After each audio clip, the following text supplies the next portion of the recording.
Welcome back to Kyle Field. We're ready for Baylor and Texas A&M, and moments ago, the Aggies hit the field. Time now to join the third member of our team on the sideline, our coach, Tim Brewster. Gus, lots of talk this week about RG3, and rightfully so. He is a legitimate Heisman Trophy candidate, but let's talk about the other quarterback in today's game. My scouting report on Ryan Tannehill says this: great physical presence, 6'5", 225 pounds. Great decision maker, knows where his receivers are, knows where the check down is. Great calmness under duress. Pressure doesn't bother this kid. He can extend plays, and guys, when he runs, hard-nosed physical runner. He makes all the throws, loves the comeback. Guys, we've got two superb quarterbacks on display today. All right, Coach Brewster, thank you very much, and we have incredible weather, 78 degrees at kickoff time. Baylor won the toss and will receive. Art Briles, 55 years old, his team coming in with a 4-1 record, 1-1 in conference play. They beat Iowa State last week, 49-26. Their only loss to Kansas State 2 weeks ago, 36-35. On the other sideline, 56-year-old Mike Sherman, 3-2 overall, 1-1 in the Big 12 last week. They held off Texas Tech 45-40. And this series dates back a long, long way, folks. Baylor and Texas A&M, 1899, the first meeting. And it is a hot and heated rivalry. Randy Bullock will send it away for Texas A&M. Levi Norwood, Antoine Goodley back deep for Baylor. And we're underway from Kyle Field. And this one out of the end zone. So Baylor will have the football at the 20-yard line.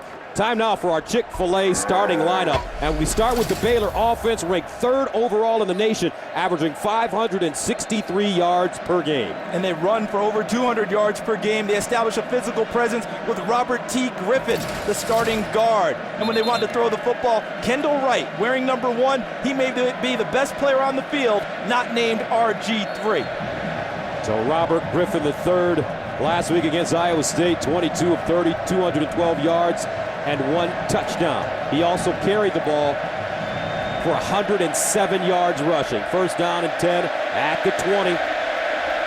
Terrence Ganaway lines up as a single setback, and they throw it on first down. Guess who? Kendall Wright gets out of bounds, but they close on him quickly.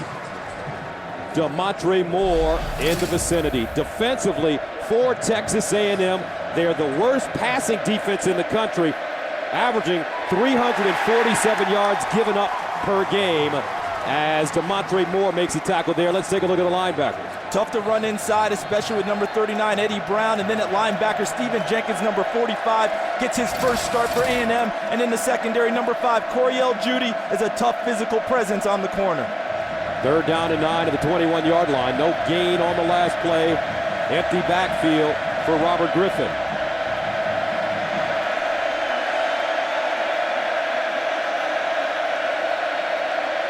And some movement. A&M may have jumped offside, and this they did.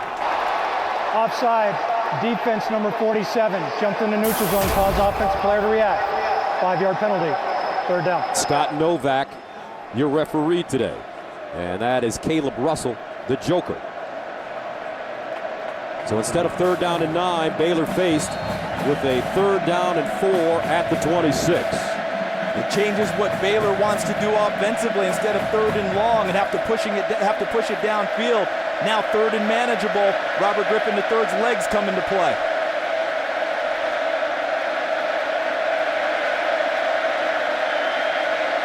Griffin with time, steps up in the pocket, and they bottle him up. No!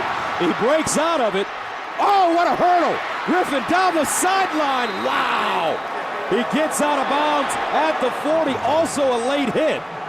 But remember, folks, Robert Griffin III, Big 12 400-meter hurdles champion, and here's why. And add a little Houdini to it. How did he get out of the first tackle? Now he breaks out. There's the hurdle you talked about, Gus. After the runner went out of bounds. Personal foul. Unnecessary roughness on the defense, number 1. 15-yard penalty, first down. We saw a little bit of everything on that play, didn't we? Escaping out. There's the hurdling you talked about. Now watch the straight arm coming. Knocks off Howard Matthews, and then the late hit at the end of the play from Trent Hunter, number 1. It's a gain of 11 yards plus the personal foul penalty.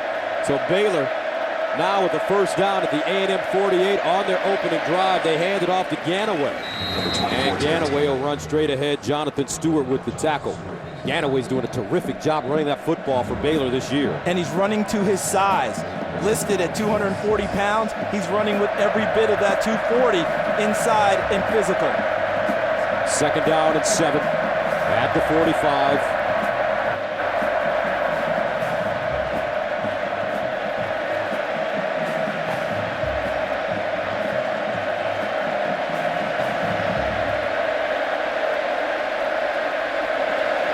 Griffin looking up top. He's got it right. Incomplete. Kendall Wright had 2 steps on Judy, and Griffin overthrows it. All the way at the top of your screen, number 1 in white working against number 5 in maroon. Just a takeoff route. And Baylor does not mind taking their best, which is Kendall Wright at receiver, and going against your best, Coriel Judy at corner. And Baylor won that one if Griffin doesn't overthrow him. Right, last week, 8 catches, 69 yards against Iowa State. He is the go-to receiver for Robert Griffin. Off the field now, third down and 8 at the 46-yard line. Totally have them spread out, no one in the backfield. Ganaway, the receiver at the bottom of your screen. Griffin in trouble, and he's down. They bring the pressure to Montre Moore. Gets to the quarterback, and Baylor will have to punt it away. Just right off the edge to Montre Moore. And this time, they don't miss Robert Griffin in the pocket. Put him down, did not give him an opportunity to get away. 13th time Griffin has been sacked this year, so that brings on Spencer Roth. Baylor is next to last nationally in net punting average, just 31.5 yards of field position every time the Bears kick. Dustin Harris back deep. And Harris inside the 10 with a seam. And Harris take it down at the 18-yard line, a 44-yard punt, an 11-yard return. Mike Hicks with the tackle on special teams. Brings us to the Chick-fil-A starting lineup for the Texas A&M Aggies. And they're awfully balanced, and they love their offensive tackles. 2 youngsters, they're sophomores, Luke Jokel and Jake Matthews. And when they want to throw the football, Jeff Fuller is back this week, but Ryan Swope commands attention as an inside slot receiver. Aggies averaging 493.4 yards per game, 12th in the country. They run it. Michael. And last week against Texas Tech, Charles, we saw a smash-mouth A&M football team. And a big offensive line that loves playing that way. They got more physical as the game went on, and those 2 running backs, Kristen Michael, 33, and Cyrus Gray, 32, exactly as you described. There's a handoff straight ahead. Kristen Michael once again against Texas Tech last week, 15 carries, 52 yards. Defensively, let's take a look at Baylor defensively. As Elliott comes up with the tackle, hold off. They're playing quickly, so we will take our time and try to get to the Baylor starting 11 on defense momentarily.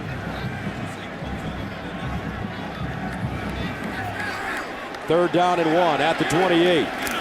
Michael again, straight ahead, first down, A&M. All right, let's take a look at the Baylor defense. And up front, a former walk-on Nicholas Jean-Baptiste has turned himself into a force at defensive tackle. At linebacker number 4, Elliott Coffey gets everyone lined up. And in the secondary, their best tackler is Chance Casey, number 9. Tannehill rolling out of the pocket, throws on the run, and it's caught. Out of bounds, terrific job by Ryan Swope to not only catch it, but get both feet in bounds as Tannehill completes his first pass.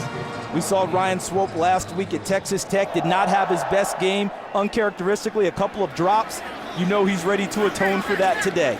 Gain of 15 on the play, first down and 10. At the 48, they run the reverse. Wachaku at the 40. And finally, taken down inside Baylor territory. Tevin Elliott got him, but the misdirection play working for the Aggies. A gain of 24. And it really was not poorly defended, but watch Awachuku with the move there, and look at the straight arm. The straight arm is what gave him a chance to get deeper into the secondary as he knocks down Joe Williams. First down at the Baylor 28-yard line. Christian Michael back in the game. Tannehill underneath. Incomplete. Uzuma Awachuku, the intended receiver on the play. That one broken up by Joe Williams.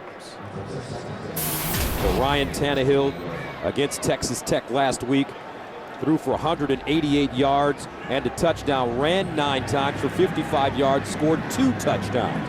Second and 10 of the 28-yard line. Out of the shotgun, Baylor showing blitz. Now they back off.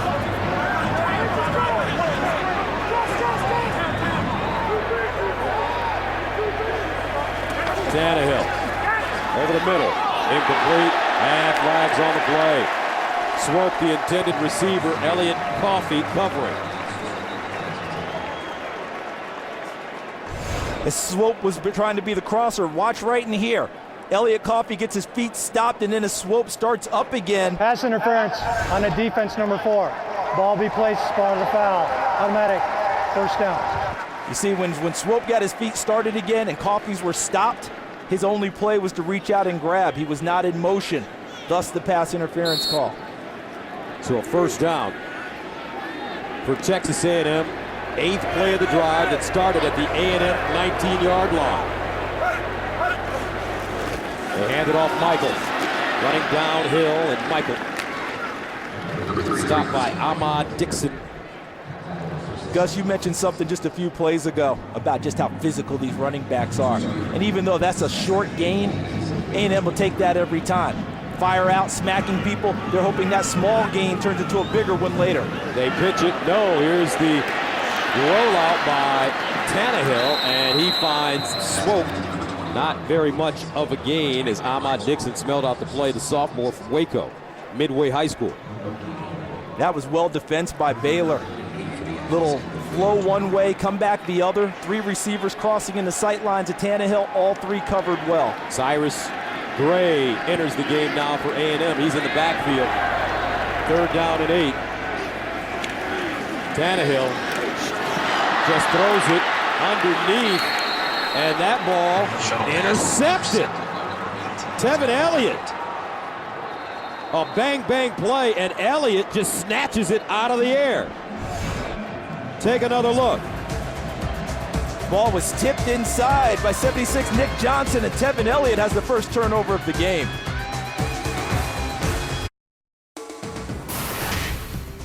Fox College Football is presented by Russell Athletic, who reminds you that together we are.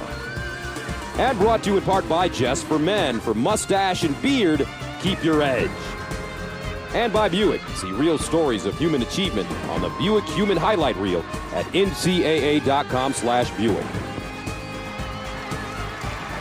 Welcome back. No score from College Station. Let's go to Coach Brewster. Coach, what do you got?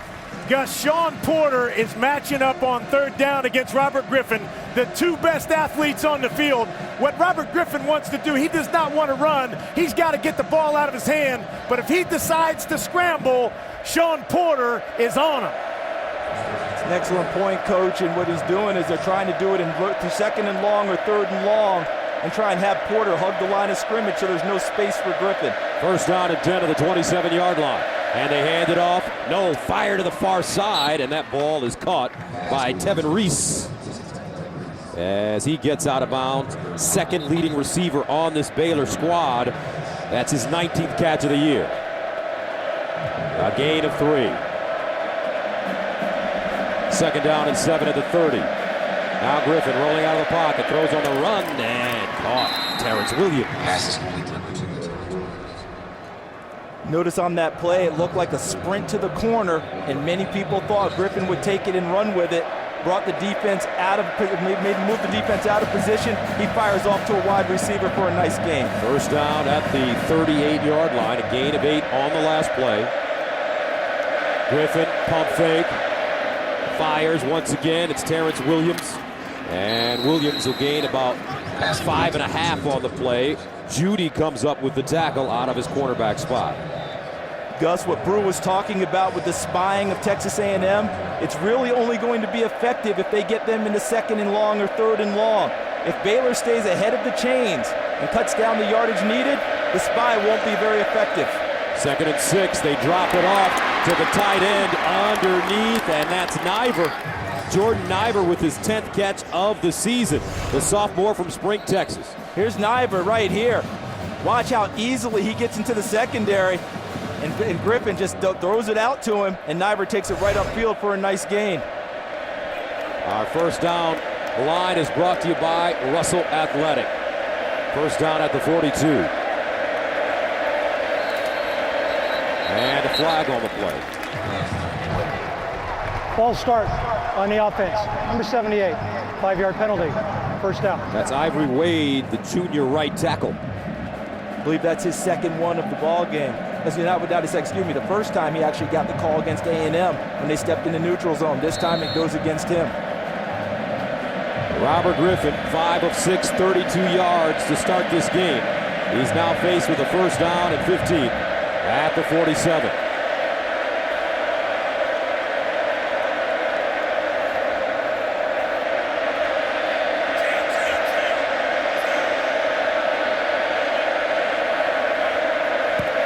Griffin, pump fake over the middle, and that ball is caught.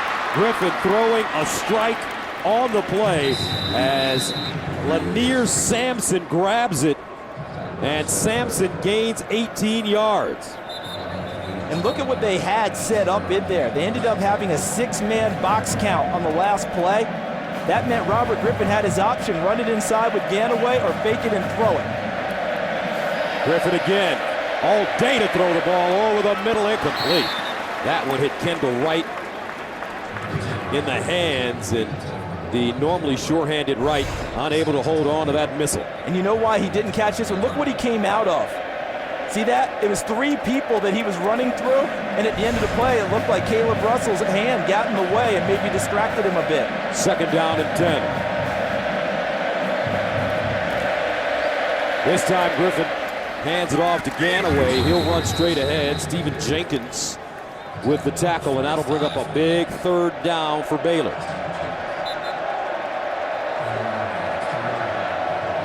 And let's see where Sean Porter lines up for Texas A&M. Is he in a spy, or is he going to rush the passer? I believe that's him here, looking like he's coming after the quarterback.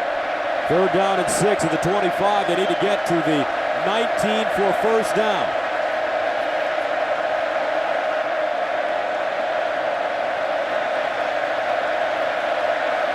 Griffin, he'll run it. Griffin gets the first down and more as he gets to the 15-yard line. Caleb Russell stopping it. And this is just intelligence by Robert Griffin, because as the ball snapped, he's looking to throw the football. No progression there, and then he's got Ganaway leading, so it's almost like a delayed quarterback draw. First down, Baylor. Griffin averaging close to 5 yards per run this year. Looks to the far side, and another completion to Lanier Sampson. Sampson now with 15 catches on the year. Red zone numbers for Robert Griffin this season. 17 touchdowns, 2 field goals, so 19 out of 23 successful. After the turnover, you know Baylor's only thinking 6. Griffin this time goes to the other sideline right, and Wright stumbles forward, picks up the first down as he gets close to the 5-yard line. And if that tackle's not made by number 4, Tony Hurd, that's a celebration for Baylor in the end zone.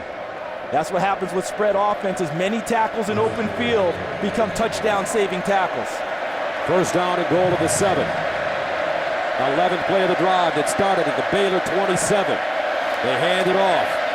Salubi, and he stood up and taken down maybe a yard on the play. Tony Hurd, as well as Porter coming in to fill up the hole.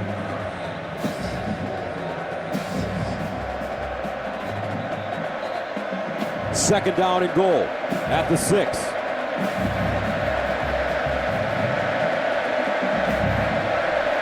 It's been tough sledding inside. I think in this play, you keep it in Griffin's hands and let him create.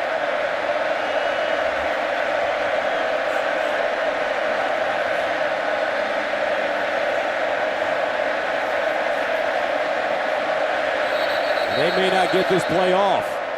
Timeout, Baylor. Play First clock charge of the down to first half. 1, and Baylor Timeout on calls the a field. timeout. 4:45 to play in the first quarter. Baylor threatening. The great views from just above the field are from our Chase Sapphire Action Cam. 4:45 to play, first quarter. Baylor with the football, second down and goal at the 6-yard line. Baylor so far 17 offensive plays, A&M 9. We spend a lot of time, and rightfully so, talking about the quarterback, Robert Griffin, but many options on offense for Baylor. Kendall Wright, Tevin Reese, Ganaway, number 24, and the tight ends, of course, Niver.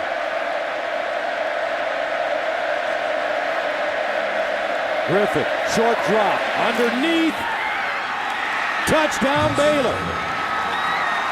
Terrific job by Kendall Wright, cradling the football, and Baylor's on the board first. Excellent throw and catch. It's just a slant route inside, and he gets inside of Trent Hunter, number 1, and uses his body in a really nice throw by Griffin because he keeps it low where only his receiver will catch it, or it's an incompletion. No chance of it popping up and turning into an interception. 9th receiving touchdown of the year for Kendall Wright. Aaron Jones with the extra point. Baylor with a 7-0 lead on the road. Coming up, Ryan Tannehill. Will he respond? We'll find out right after this.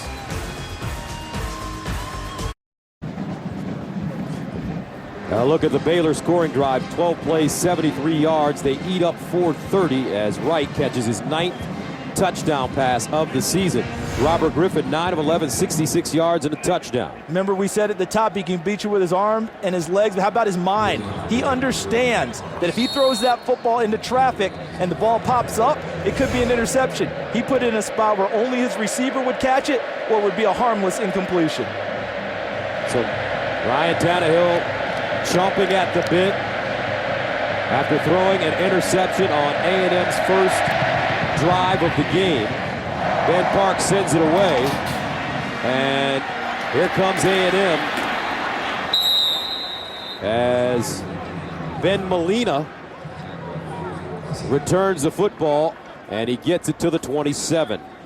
Time now for a Chick-fil-A game break. Here's Kevin Frazier in Los Angeles. Gus, Marcus Allen left Denard Robinson off his Heisman board. Why, Marcus? Because I wanted to motivate him. It worked. Denard against Michigan State. Great run there, but the Spartans have battled back. We're tied at 7. No comment, guys, on these uniforms. Michigan, a little risque there. First down at 10 at the 25. Michael trying to get outside, stutter steps, and will lower his head and get to the 31. K.J. Morton dropping it. Well, the throwbacks worked against Notre Dame, and they wore them in the blue, so they decided to just kind of bring it into the white. You know how it is when you're undefeated. You don't want to change a thing. You want to keep it rolling. Here's a catch, Jeff Fuller, who went out of the game last week against Texas Tech with a head injury. K.J. Morton stops him, but he is the big play threat for this A&M offense. And it'll be interesting to see how he's reintegrated into the offense. He's been dinged all year. Hamstring injury, the head injury last week, not getting as many reps in practice. Third down at 2, play fake, Tannehill rolling out of the pocket.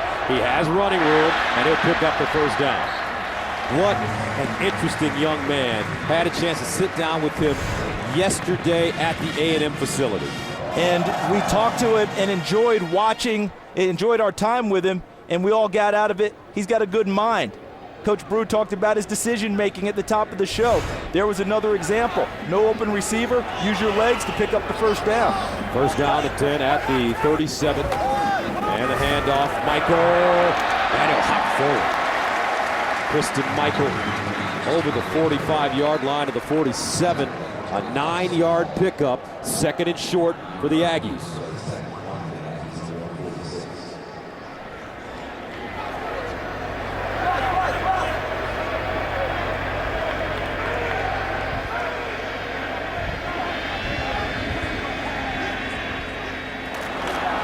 Michael picks up the first down. for Texas A&M. Coffey and Dixon combining on the tackle. Offside on the defense, number 18. 5-yard penalty, first down. And that's Tevin Elliott. Tell you what, CD, these two teams, I don't think you can play any faster. No, and what's interesting is how fast this is moving along because the ball's not hitting the ground very often. These are two very accurate throwers, so there have been a lot of completions. The clock will keep moving, save for first downs and resetting chains. Cyrus Gray back in the game now for A&M. First down. Tannehill to the sideline. Nice throw. Wachiku gets to the 34 and picks up 13. When Brew gave us a scouting report, watch to the top of the screen. It's an out cut. He talked about the comeback route that Ryan Tannehill throws so well. That's similar, and we just saw it on display to the far side of the field. Plenty of arm. First down to the 36 of Baylor, and they'll hand it off to Gray. Running over the right side, and Gray taken down this time. Nicholas Jean-Baptiste, the senior from Stafford, Texas. Can you believe that he was really a invited, recruited walk-on? They didn't want a scholarship. Jean-Baptiste in the beginning came in, worked, molded himself, and now look at the size and the production that they're getting from him. 6'2", 335 pounds. Second down and 8. Play fake. Tannehill deep in the pocket. Fires to the sideline. Swope with the catch, and Swope. Did he get out of bounds? Mike Hicks grabbed him, but it's a 16-yard pickup.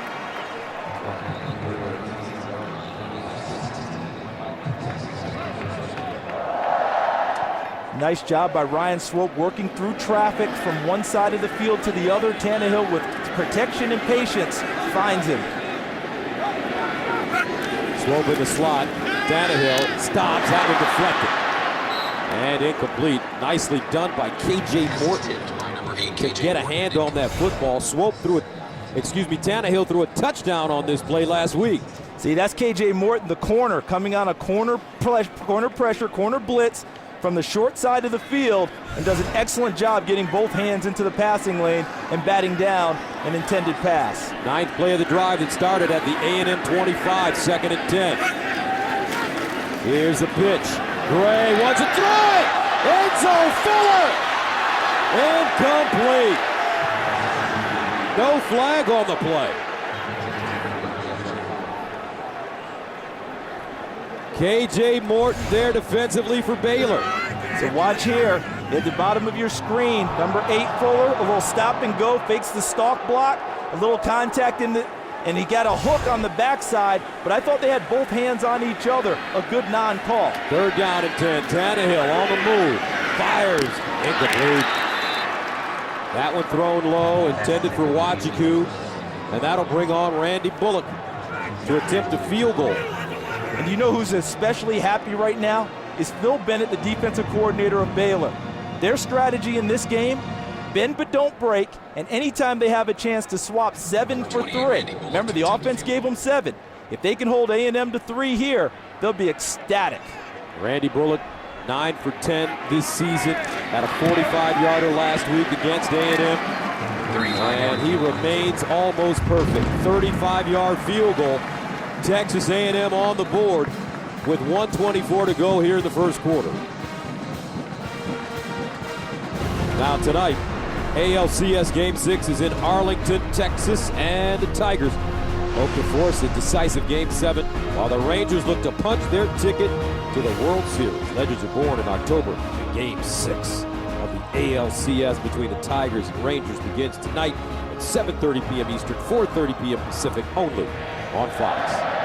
Your Tigers going with Max Scherzer tonight. You got to win 2, but obviously you can't get it done without winning the first one. How you feeling, partner? I'm nervous. And there's Phil Bennett, the defensive coordinator. This is the 8th Division 1A defense he's coordinated, the former head coach at SMU. He's normally a lot more aggressive, normally more of a blitzer. They're not there yet with this defense, but they're getting more pressure from their defensive ends, and they're a bend, don't break, and he has to absolutely love that one. Giving up points, not fun, but only 3, that works for him. So Randy Bullock will send it away. Antoine Goodley and Levi Norwood are back deep, and this one kicked out of the end zone again. So the Bears will have it at their own 20-yard line. And a Chick-fil-A game break. Here's Kevin Frazier. Last year, Wisconsin put up 83 points on Indiana. James White, well, getting the party started. Kevin, this is the definition of great feet right there. Great touchdown, 15-yard run. Wisconsin probably trying to impress those BCS voters. That poll comes out, and it's all important, as you know, Gus. And Kevin and Marcus, remember last year Wisconsin dropped around 70 points on that Indiana team, which led to the dismissal of their head coach Bill Lynch. Kevin Wilson trying to get it going at Indiana. I think it's the wrong year to take on Wisconsin. First down for Baylor at the 20. Griffin in trouble, scrambling. Griffin gets out of the pocket, throws on the run, and it is caught. Wow, what a great play. Terrence Williams with the reception, a gain of 21. Is this not the very definition of extending a play as a quarterback?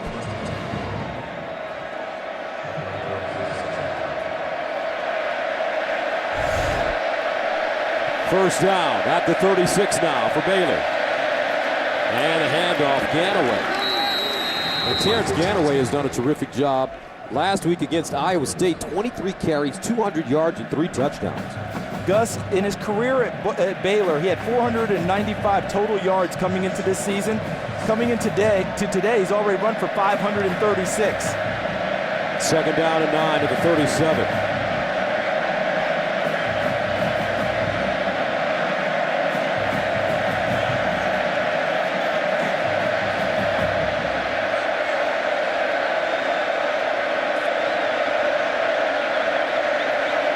Griffin. Once again, it's Terrence Williams.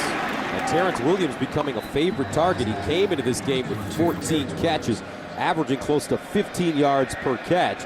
He gets 8 on that reception. And he got Robert Griffin's attention early this year against TCU. 6 catches, 126 yards, and 2 touchdowns in that historic win. And this should take us to the end of the first quarter with the score. Baylor 7, Texas A&M 3 coming up. The second quarter from Aggieland right after this.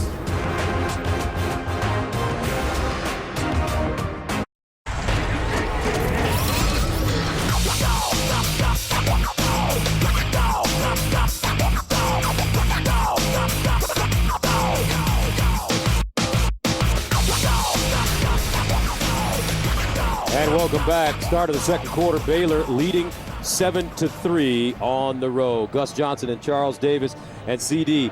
Robert Griffin as good as advertised. And maybe even a little bit better because it hasn't come easy today. The pressure's been in his face. He's managed to escape and elude most of the time, save 1 sack. And then the presence of mind to find open receivers downfield or tuck it and run it. I love his presence on the football field. Griffin, 11 of 13, 91 yards and a touchdown. But the yards are pretty even so far. Baylor with 111 total yards, A&M with 107. Third down and 1 for the Bears. And they hand it Ganaway. Looking for the first down. Not sure. And it will be close as Spencer Neely, the junior defensive tackle, comes up with the stop. So that'll make it 4th down and short. And here comes the 12th man.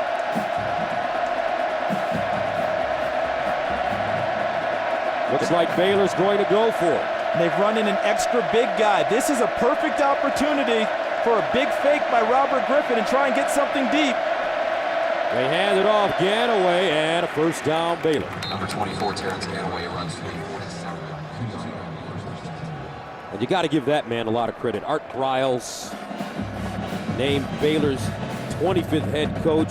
Prior to that, he was at the University of Houston from 2003 to 2007. He's really resurrected this program. And what I like most about what he said to us when we had our conference call with him, I just tried to do the best job possible at every job I was in. No master plan to be in a certain place. Just do the best job and things work out. Griffin, nice strike. Terrence Williams has had the hot hand in the first half for Baylor. He gains 9 on that play. These receivers continue to mature and grow up. It's no longer simply the Kendall Wright show for Baylor. 4 catches for Williams. And Terrence Ganaway running the football. Will pick up a couple. And that is another first down for the Bears. What's impressing me most about Griffin today is now that I'm seeing him live, all the things you see on tape, the arm. Robert Griffin can make every throw you need in any offense you want to play him in.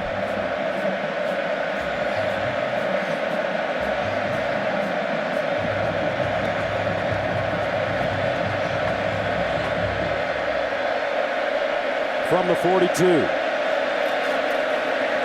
Ganaway, oh, he stumbles as he crosses the 40-yard line to the 38.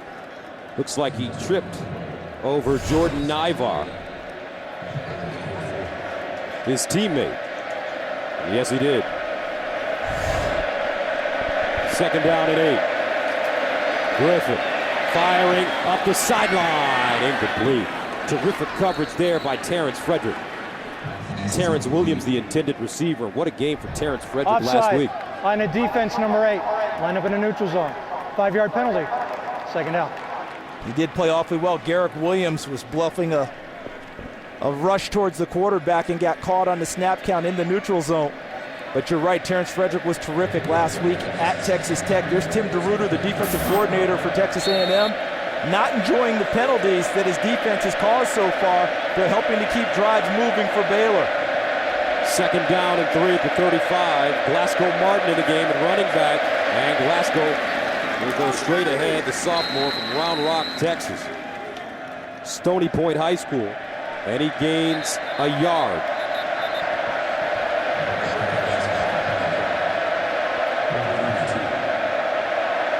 Third down and 2. I don't think they run it inside this time. Griffin, he wants to run it, gets outside, slides down, and picks up the first down. All that was the companion play of the previous play. Handed it off inside. This time they just take it and keep it. And Griffin gets to the corner, and with his ability, extends the football over the line. And remember, it's unofficial, but it looks like he picked up the first down. And there's an injured player on the field. Garrick Williams for Texas A&M. And we will return to College Station right after this. 7-3. And Garrick Williams walked off the field on his own, and he's on the A&M sideline trying to stretch it out. Now this college football season, Fox Sports is proud to support the Dream Foundation, who are making dreams come true for adults facing a life-threatening illness. There is no greater time to help those in need than when time is limited. Text DREAM to 41518 to donate $10 and turn dreams into lasting memories. 11th play of the drive for Baylor, first down at the A&M 32. Griffin, flag on the play, and Griffin sacked. But this one may be coming back to Montre Moore again with a big play. Offside on a defense, number 99. 5-yard penalty, first down. That's Neely jumping offside. Another play that hurts the defense. So there's Neely right in the middle. He jumps. And then DeMontre Moore comes and gets the sack. Once again, beating Ivory Wade, number 78, and puts Griffin down. That play negated by the offsides inside. First down and 5 now.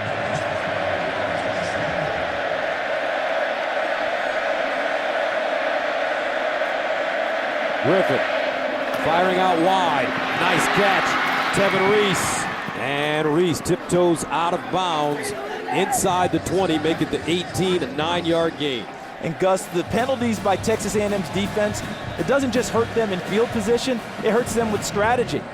Because they want to spy, they want to change up, they want to change their coverages and disguise. Instead of 1st and 10 or 2nd and long after the sack, they end up with 1st and 5. Changes everything you do on defense. First down at the A&M 17. Here comes a corner blitz. It's complete.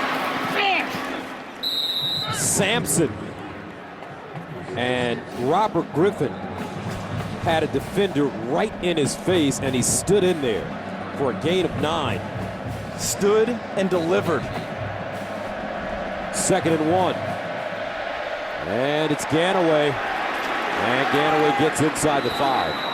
Number 24, Terrence.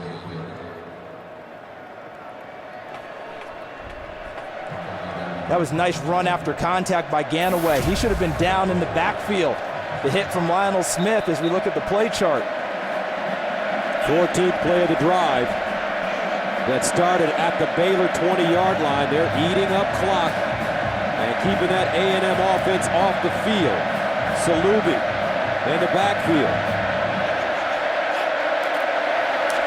Inside handoff, and it's Ganaway. Number 24, Terrence Ganaway on the carry. And this is a 6-minute drive for the Baylor Bears. Just grinding away, and most coaches aren't real thrilled with these super long drives. They're actually worried that turnovers will happen with their offense. But Baylor's taking care of the ball awfully well, and I think that you can probably trust it with RG3 handling it. Tim DeRuiter, the coordinator, trying to find a way to end this drive. 2nd and goal at the 3-yard line. And a false start coming up against Baylor. And that's what Coach DeRuiter talked about yesterday. False start on the offense. Number 68, 5-yard penalty, 2nd down. A&M, they want to force turnovers on defense. They haven't forced a turnover since the SMU game. The season opener. And that penalty against Cyril Richardson, the offensive lineman. Remember, on long drives, everyone gets a little bit tired. Who will hold in there mentally and keep their sharpness? 2nd and goal at the 8. Here comes the corner blitz again. Griffin throws incomplete. And that'll bring up a big 3rd down.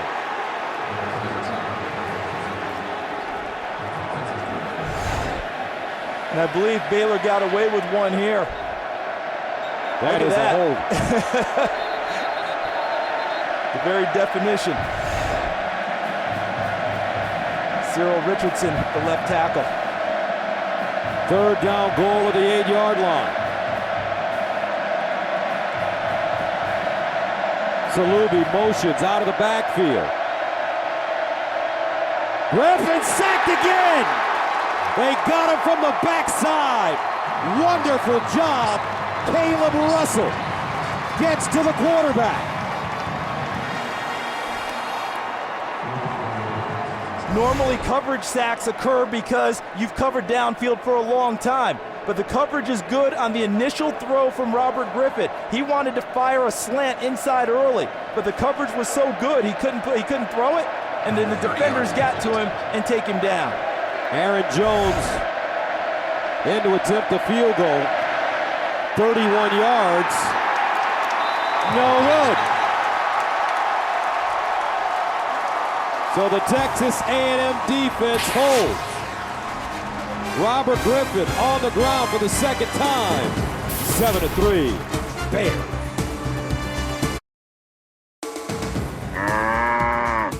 Fox College football is presented by Chick-fil-A. We didn't invent the chicken, just the chicken sandwich. Welcome back. Baylor going on a 17-play, 67-yard drive, eating up 7 minutes, and they come out of it, Charles, with no points. Similar to last year, a 16-play and 11-play drive with no points against A&M last year.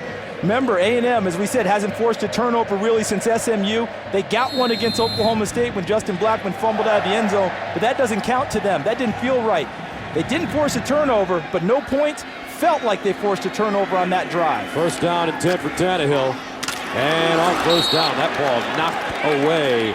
Nicely done by K.J. Morton. Now a Chick-fil-A game break. Gus, Wisconsin lighting up the scoreboard. How about this, Marcus Allen? Kevin, every running back's dream is to throw a pass in a game. Russell Wilson, the touchdown. Did you ever throw one? 1 in college and 6 in the pros. I'm glad you're counting. Charles, you would have never bid on that. I would have been turned around like a top. And some movement. Offside. Defense number 13, contact in the neutral zone. 5-yard penalty, 2nd down. Makes coaches crazy. The inside guys closest to the football are the ones we're seeing jumping. We saw Spencer Neely do it for Texas A&M. Now we're seeing Tracy Robertson do it for Baylor. 2nd down and 5 at the 25. Cyrus Gray in the backfield for A&M. Tannehill, quick strike, Swope. Making 1-2 defenders miss and picks up the 1st down. Hey, Coach Brew, what do you have on the sideline? Well, yeah, that was a huge series right there. Just like a turnover, A&M comes out of it with no points. A&M's got to find a way to, get back to running the ball here. 2 backs have been very good to them, and then they can get to the passing game. They're more physical than Baylor is at this point. And I think the offensive line would love that strategy, Brew, because they like to fire out and hit people. And the longer the Texas Tech game went on, that's what we saw last week. 1st down to the 31. Tannehill, sideline, incomplete. Jeff Fuller taking his eyes off the football, and that brings up 2nd and long. You wonder about a little bit of rust. Timing, we talked about it at the beginning of the game. An injured hamstring all year long has limited his reps in practice. Did not practice much this week after the injury at Texas Tech. A terrific receiver, not fully engaged at the moment. 2nd down, bubble screen, Swope. And Swope maybe a yard on the play. I'll tell you what, Joe Williams comes up and makes the open field tackle. This Baylor team is doing a nice job of tackling. And they were worried in the preseason about inexperienced corners. Tyler Stevenson, who was supposed to start, has been injured. KJ Morton transferred in late from junior college. Joe Williams, also a junior college transfer. All doing a nice job of open field tackling early in this game. 3rd down and 9 at the 32. A&M not showing a vertical passing game. Here's Tannehill. Now he throws it. Swope, caught, down the field. Touchdown A&M. 68 yards.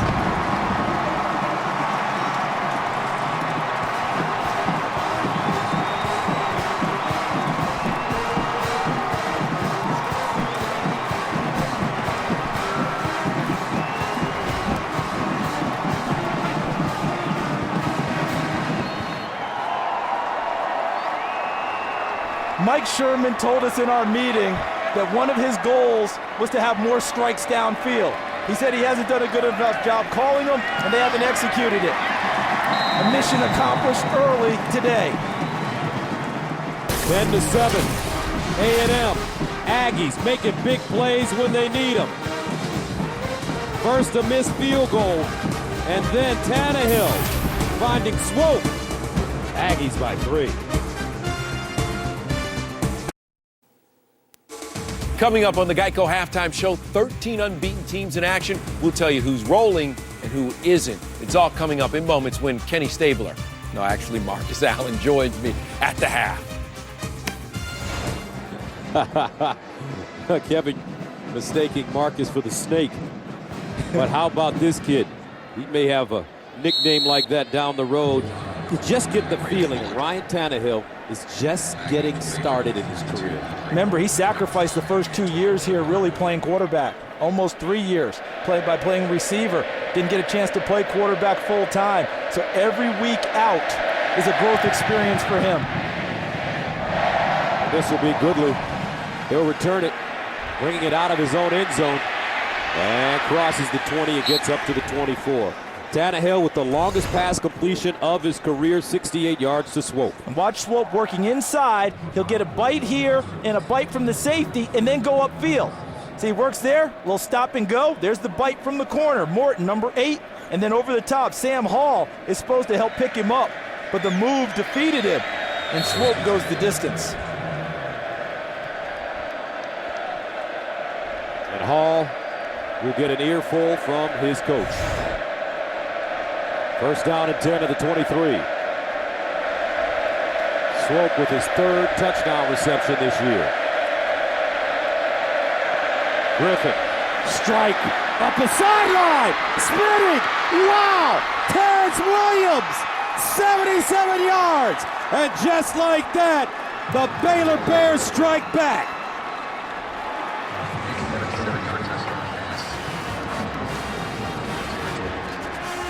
And this is a great job by Art Briles because of the long drives. Watch at the top.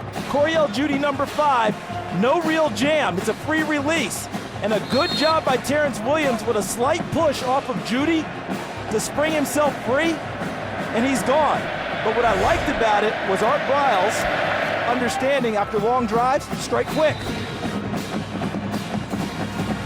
Robert Griffin responding to the excellent play of Ryan Tannehill. Judy, tough job if you're a DB in this league. Very much so, because everyone can pitch and catch in this league. And look at this, big strikes outside of the red zone, 15 of their 33 touchdowns. But let's go back. What they have, 12-play drive, 17-play drive that didn't result in points, and then Texas A&M was real quick, remember, on their scoring drive. So the defense didn't get much rest. Art Briles said, let's attack them right now. Let's see how their legs are holding up. And Terrence Williams did exactly that with the pass from Griffin. And Coach Brew, things starting to really get exciting now between these two offenses. Really outstanding now. I think that they went after Coriel Judy. Judy doesn't look to me, guys, like he's running as well. He's had a problem with his health. He looks to me like he got beat on the line of scrimmage, but he didn't look like to me he was running at full speed, guys. They went after him. Brew, he's had a hamstring problem this year. He had off-season shoulder surgery. Okay, and then in the last ball game against Texas Tech, he took another ding. They were a little bit worried about him. Maybe that's what you're seeing. And Parks sending it away. And they'll start from the 6. Molina. And Molina roughed up at the 27-yard line.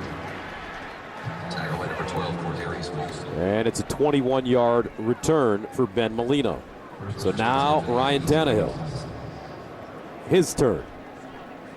After completing the 68-yarder to Swope, and then Robert Griffin comes back and throws a 77-yard touchdown on the first play of their drive.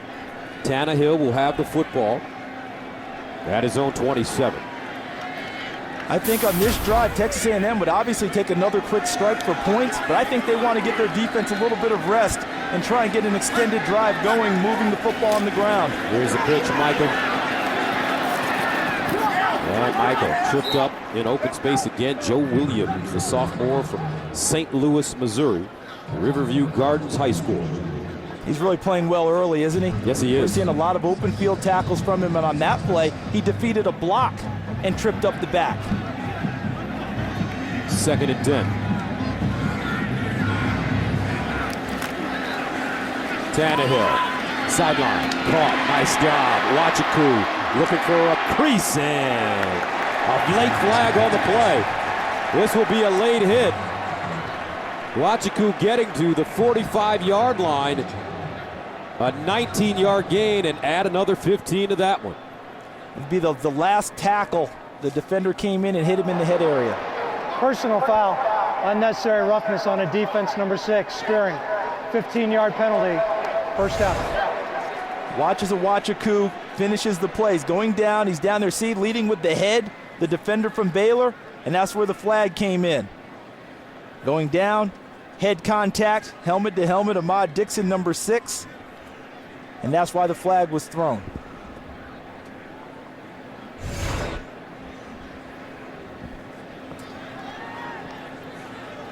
Young players for Baylor trying to make plays.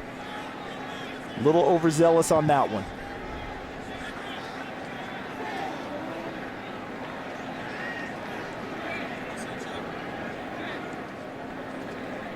You know, A&M is a very conservative team, as most college football teams are when it comes to players being injured in the head area and neck area.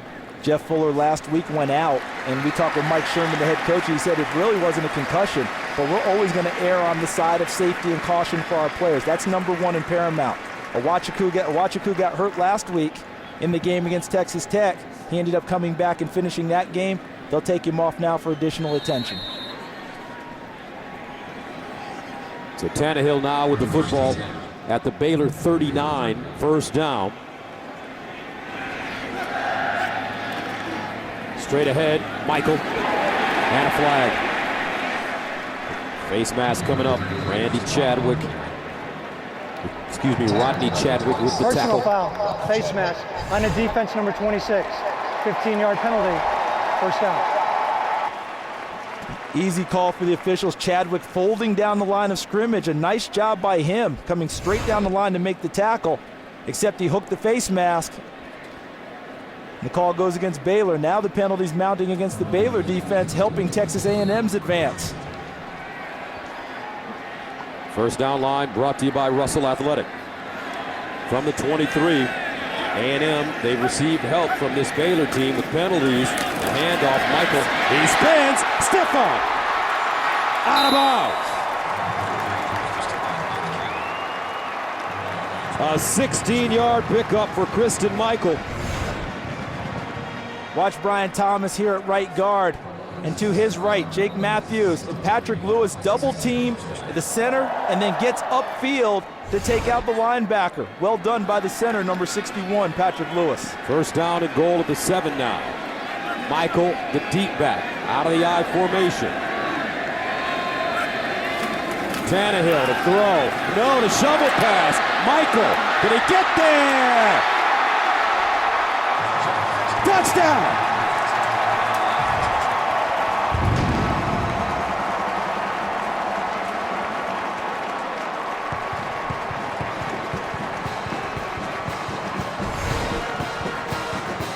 Look at the effort at the end.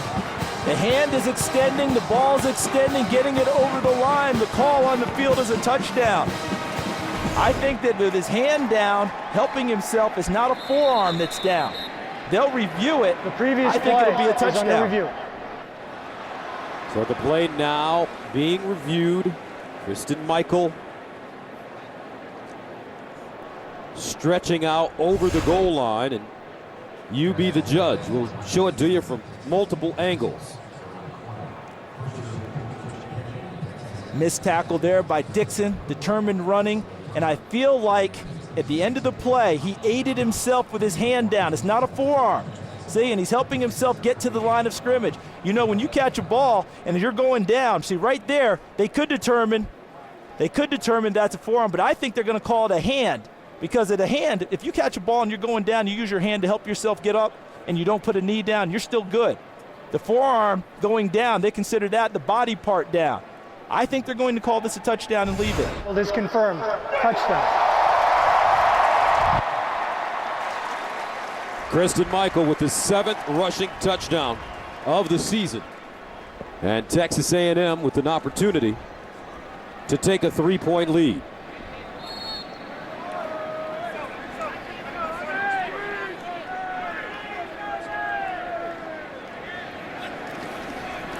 Extra point, good. 3 touchdowns, folks, watching this game in 2 minutes. And coming up, RG3 again.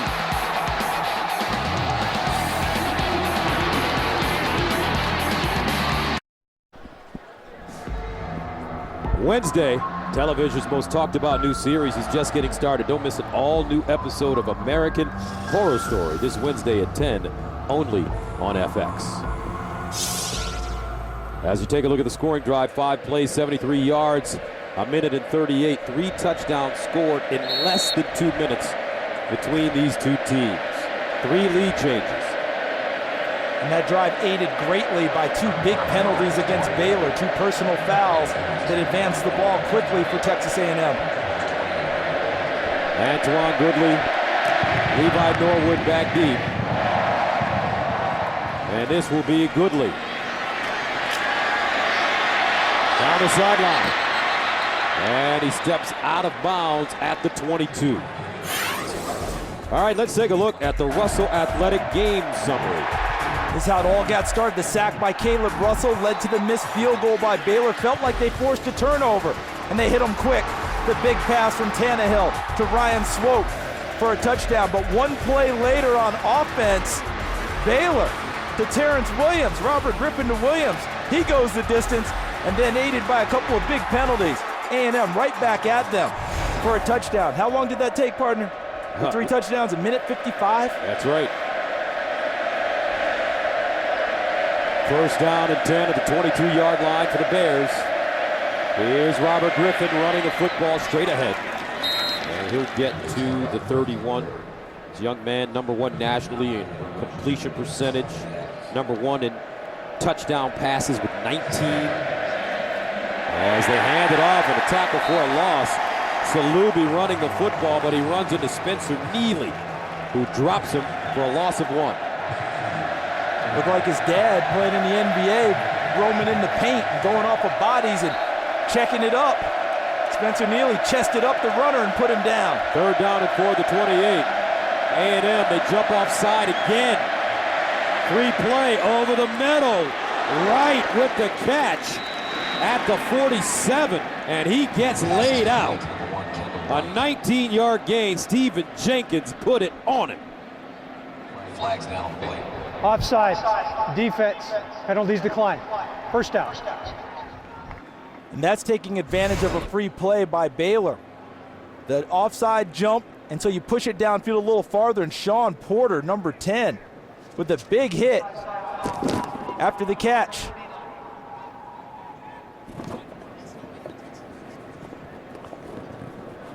And that's the top receiver for Baylor right now getting attention, Kendall Wright.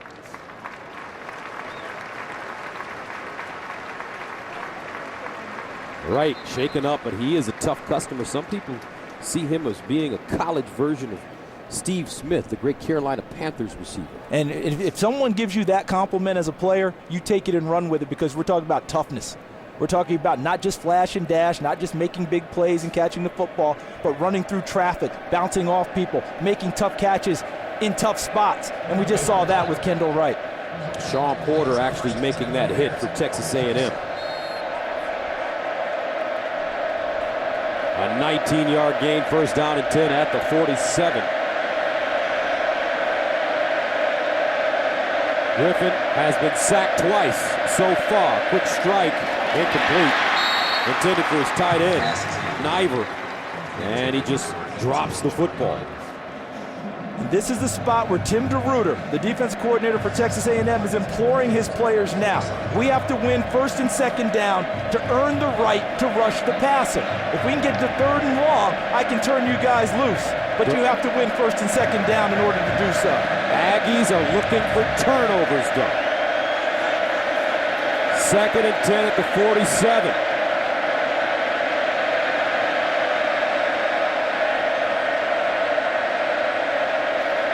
Griffin up the sideline, incomplete. Right place, right time for Texas A&M as Terrence Frederick breaks that one up along with Lionel Smith. Well done, there's Tim DeRuyter. Okay, you've earned the opportunity. And just what you called for, partner. Now you can rush the passer, it's 3rd and long. But can you create a turnover? Something that they sorely need. Hard to do against Robert Griffin, who takes care of the ball so well. 3rd down and 10 at the 47.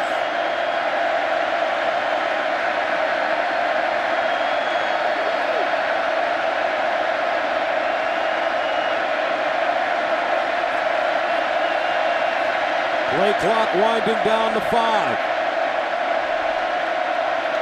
Griffin dances on the run. Caught, but not enough for 1st down.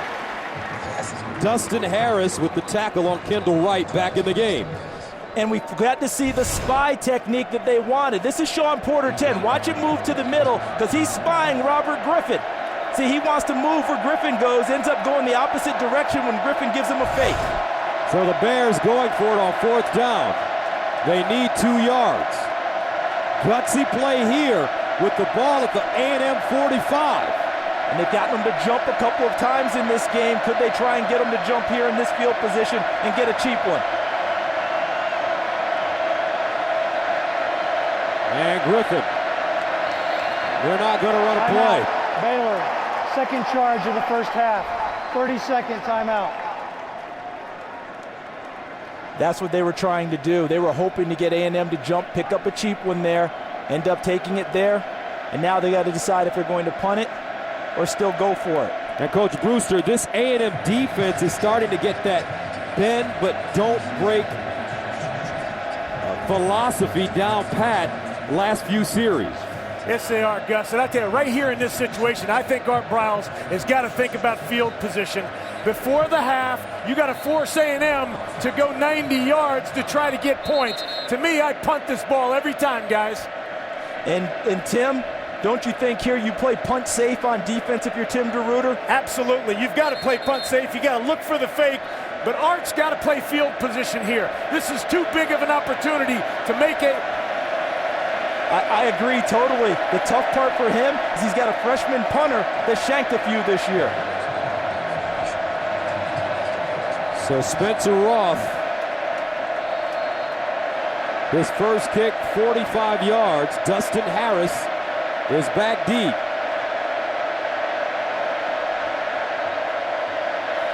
Roth, and he drives this one into the end zone. So A&M will have it at the 20-yard line. A 45-yard punt, a net of 25 yards. And Roth also getting an earful as he goes back to the sideline.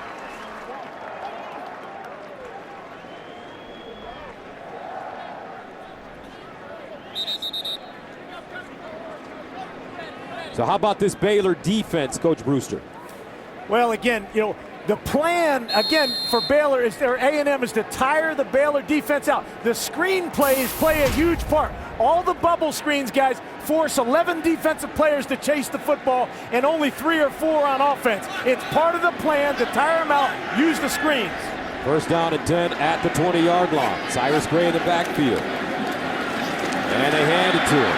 Trying to get outside, but he's wrapped up and taken down by K.J. Morton. The one thing Phil Bennett, the defense coordinator for Baylor, cannot be upset with in the first half is open field tackling. It has been consistently good by his defensive backs. 2nd and 10 at the 20. K.J. Morton, Joe Williams did a very solid job shutting people down. 2nd down and 10. Swope in motion. Play fake. Tannehill steps up. Thought about going deep. Throws on the run, and he has a receiver, Gray, out of the backfield, and Gray gets up to the 35. Cyrus Gray stopped by Ahmad Dixon, but Tannehill making things happen with his pocket mobility. And what a nice job by Cyrus Gray, uncovering himself on the sideline, stepping up into an open lane, and showing his numbers to Ryan Tannehill. Gain of 16, Tannehill again. Deep sideline throw caught by Jeff Fuller. Covering up the football, and Fuller will get inside. Baylor territory. Morton brings him down. It's a gain of 19. And this is where 6'4", 220 pounds of receiver keeps this from being an interception. See how he stays inside? The defensive back tried to go through his body, but he's too strong and physical to knock it free. First down at the Baylor 45. 3:03 to play in the first half. Baylor showing blitz, and that one sails out of bounds with a flag on the play. Offside, defense number 8, 5-yard penalty, first down. They were going to bring the corner pressure again from the short side of the field, and K.J. Morton got caught in the zone.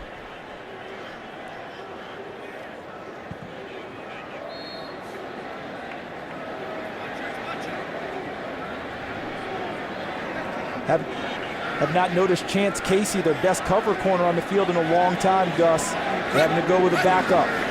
First down at 5, Gray. And Gray slung to the ground by Nicolas Jean-Baptiste. That name just rolls off your tongue. Nicolas Jean-Baptiste. Feels good, doesn't it? Certainly does. And if he doesn't go on and play at the next level, he should go into acting, because he'll get roles just by the name. 2:37 and counting remaining in the first half. 2nd and 6 at the 41. Tannehill, far side. Jeff Fuller again. A steady diet of Jeff Fuller now. And you notice it's a little nickel and dime going now, isn't it? Because they want to do two things. They want to set up the out and up, but right now they want to milk the clock. They want to bleed it down, because the last thing they want is RG3 with the football with plenty of time to respond.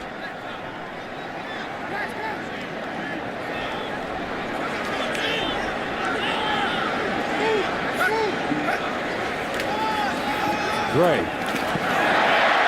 cuts it back, spins, and goes down at the 22.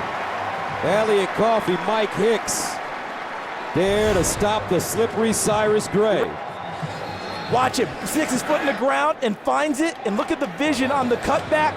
Runs through some. Look at that. Bam. Foot in the ground. Straight upfield into the gap. Great vision on the cutback. Finishes the run. Gray, 5'10", 200 pounds, a senior from DeSoto, Texas. Gains 12 on the play, first down at the Baylor 23.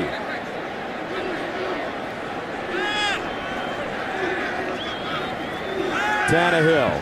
Here's a double move in the corner. Incomplete. Wachiku. And he had a step, but Tannehill just couldn't put it on him.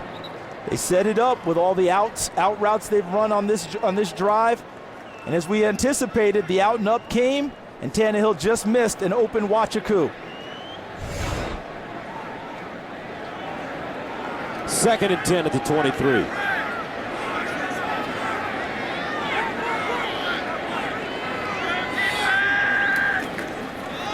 And Michael gets a first down. Sam Hall with the stop on defense. But right now, in terms of the running game, the Aggies are laying heavy on Baylor. Down in their third red zone possession, and the offensive line guys are firing out and smacking people. And remember, with all 3 timeouts, A&M can still afford to run the football. Remember, Tannehill is a terrific runner, former wide receiver. They hand it off. Gray, still on his feet, lowers his shoulder. Ha ha! That's 7 hard, exciting yards for A&M. In pregame, I watched him going through cones, working on his foot quickness, and we see the spin. We see the second spin. The feet never stop. A whirling dervish, putting A&M in business inside the 10. And a timeout called by A&M with 45 seconds remaining. Now don't forget, coming up at the half, it's the Geico Halftime Show with Kevin Frazier and the Heisman Trophy Hall of Famer. I think that's a big call, Marcus. The Heisman Trophy Hall of Famer. They'll have the latest from all around the country. Scores and highlights, unbeaten teams on the road as well. I think Cyrus Gray knows that the Heisman Trophy Hall of Famers watching with moves like that. Brew, did we just see a great example of why you coaches scream at your teams to conserve timeouts in a half? With all 3 timeouts available, A&M could continue to run the football on that drive. Absolutely, and this will be devastating for Baylor to give up a score here, go 80 yards. Punter did a poor job of not getting the ball down, guys. Giving up the score here will be very tough on this Baylor team. First down and goal at the 7. 10th play of the drive that started at the Aggie 20-yard line. Cyrus Gray, the lone setback. They give it to him. And Gray taken down and knocked backwards. Great job by Gary Mason Jr. Just crashed down from his defensive end position and was in perfect position to chest up the running back and put him on the ground.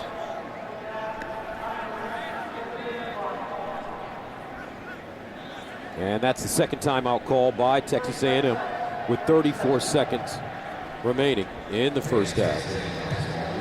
See, this is where I think they have to have some type of run-pass option if they're going to use Tannehill. They won't want to run the football here. And Coach Brew, yesterday you asked Tannehill what would he run if he had his choice with the ball around the 7 or 8 yard line. That's exactly right. And I'll tell you what, he wants to get in 5 wides, guys. He loves Cinco. He loves to force the defense to show their coverage. No disguise when you got 5 wides on the field. And then he'd like to find Ryan Swope, guys, on a little option on the inside slot. Would that keep Baylor from bringing pressure if they go 5 wides, even in this situation? Yeah, absolutely, guys. They got to show their blitz. They got to show coverage here versus 5 wides. And, guys, here we got it. 5 wides. Tannehill in the shotgun. He also likes Fuller on the fade. Underneath, Swope! Touchdown!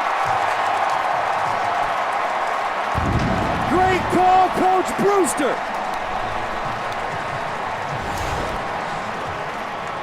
Swope on the inside. He's going to run the out route here. The ball's delivered. And watch the determination as he turns it up and finds the goal line.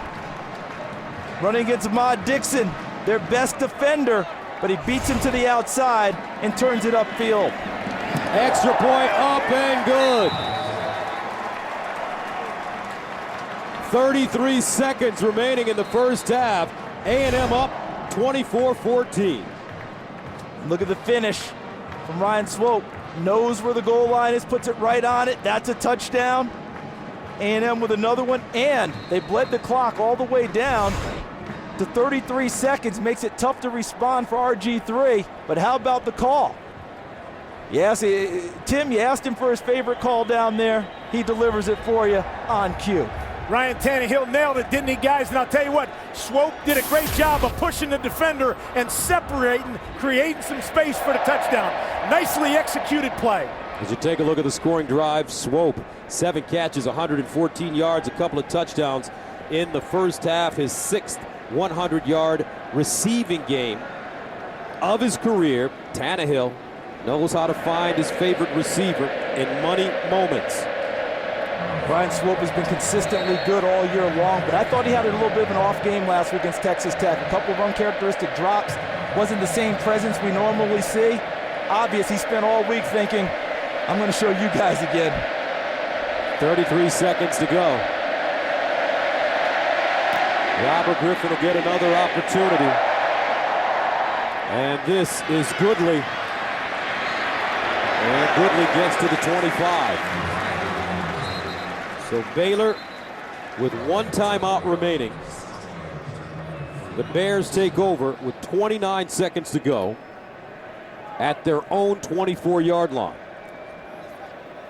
Brew, I think ordinary teams take a knee and go into the half and regroup. But when you've got a quarterback who's thrown 1 interception all year and takes care of the ball, they may want to try a screen or a draw and get some space and maybe take a shot or two. They make a habit of scoring quickly, guys. With RG3, I'm going to tell you, they're going to try to push the ball down the field.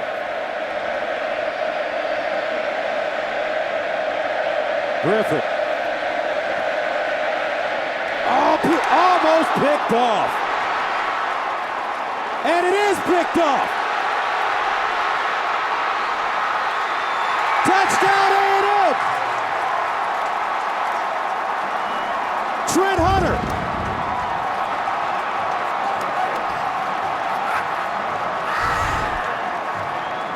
Let's see if this really is an interception.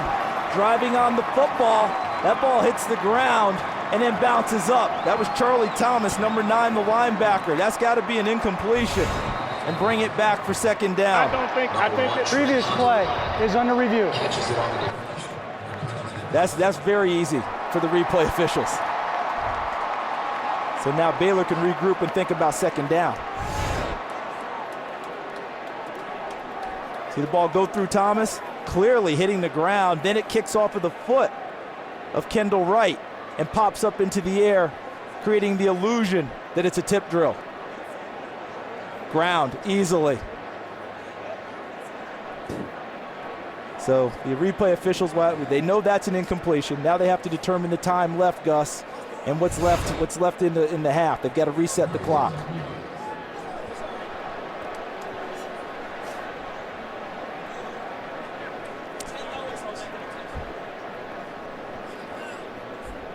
So Griffin, we don't know how much time he actually will have, but he will go back on the field during the closing moments of the first half here. So he should get between 20 and 22 seconds.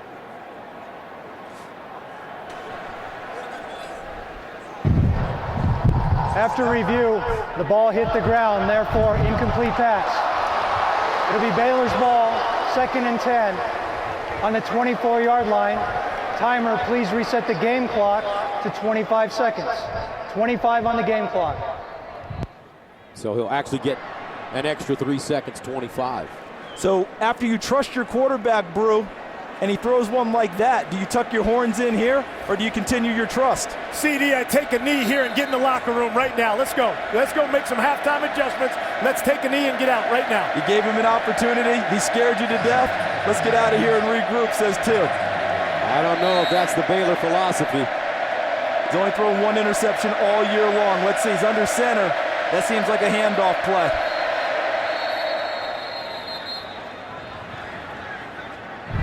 Prior to the ball being snapped, timeout, Texas A&M. Second charge of the first half, 30-second timeout. Does that tell you how much RG3 scares defenses?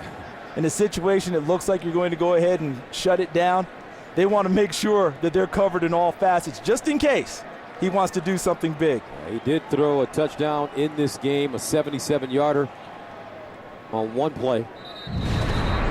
So he can get the ball to his receivers quickly and up the field. Robert Griffin III. What an impressive young man.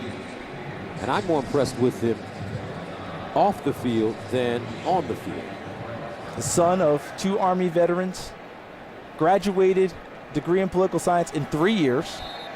He started graduate school, apparently will petition the NCAA to go to law school next year and maybe reduce his course load while playing if he decides to come back. 400-meter Big 12 hurdles champion as a freshman. Sky is the limit for this kid. And they'll hand it off to Ganaway. And that may take us to the end of the first half as Jonathan Stewart brings him down. 24-14. Our score at halftime. It's been an explosive half of football for both these teams. A&M with 300 yards in total offense. Baylor with 258 yards in total offense.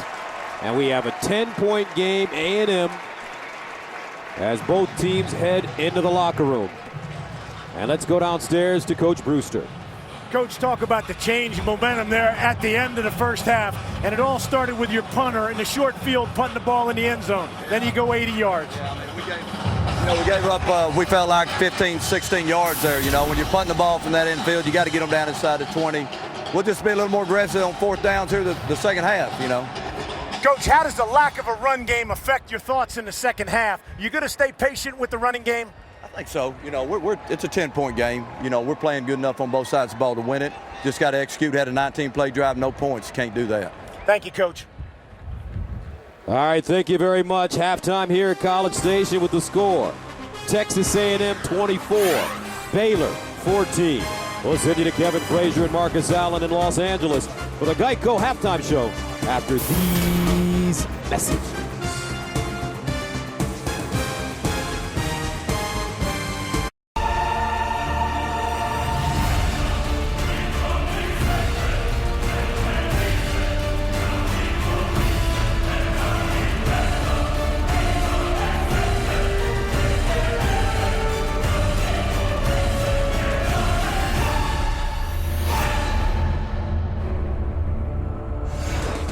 Welcome back, 24-14. Texas A&M with the lead as we head into the third quarter. Gus Johnson along with Charles Davis, CD.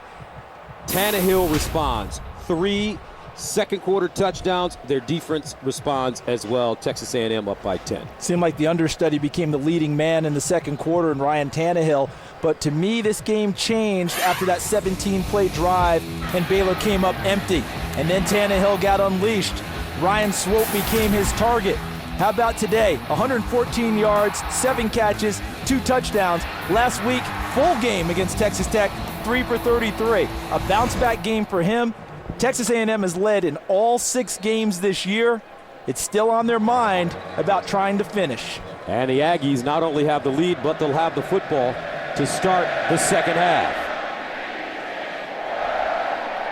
And they'll start from the 1. And this is Judy. And Judy will get it across the 25-yard line. Let's check in on the sideline with Coach Brewster. Gus, talking to Mike Sherman, he was very disappointed in his defense and not creating turnovers. He wants some turnovers in the second half. He wants his offensive line to lean on that Baylor defense. He wants to run the football, shorten the game, get out of here with a win. Art Briles has got a tired football team, guys, and his defense is out there first. Those guys have got to get some rest. They've got to get the defense off the field and find a way to run the football some in the second half. All right, Coach, thank you very much. So Texas A&M starts at their own 23-yard line. All first down.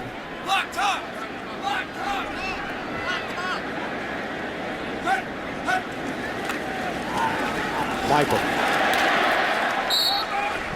And Michael will get to the 28, tackled by Elliott Coffey on the play. So after what Tim just told us, this is going to be interesting to see if Mike Sherman continues to pound away at him and if Baylor finds a way to get off the field or not, because if they get a big 10, 12 play drive right here, that could really be trouble for Baylor's defense. Tannehill rolling out of the pocket, Swope with the catch. They close on him quickly. He drops the football.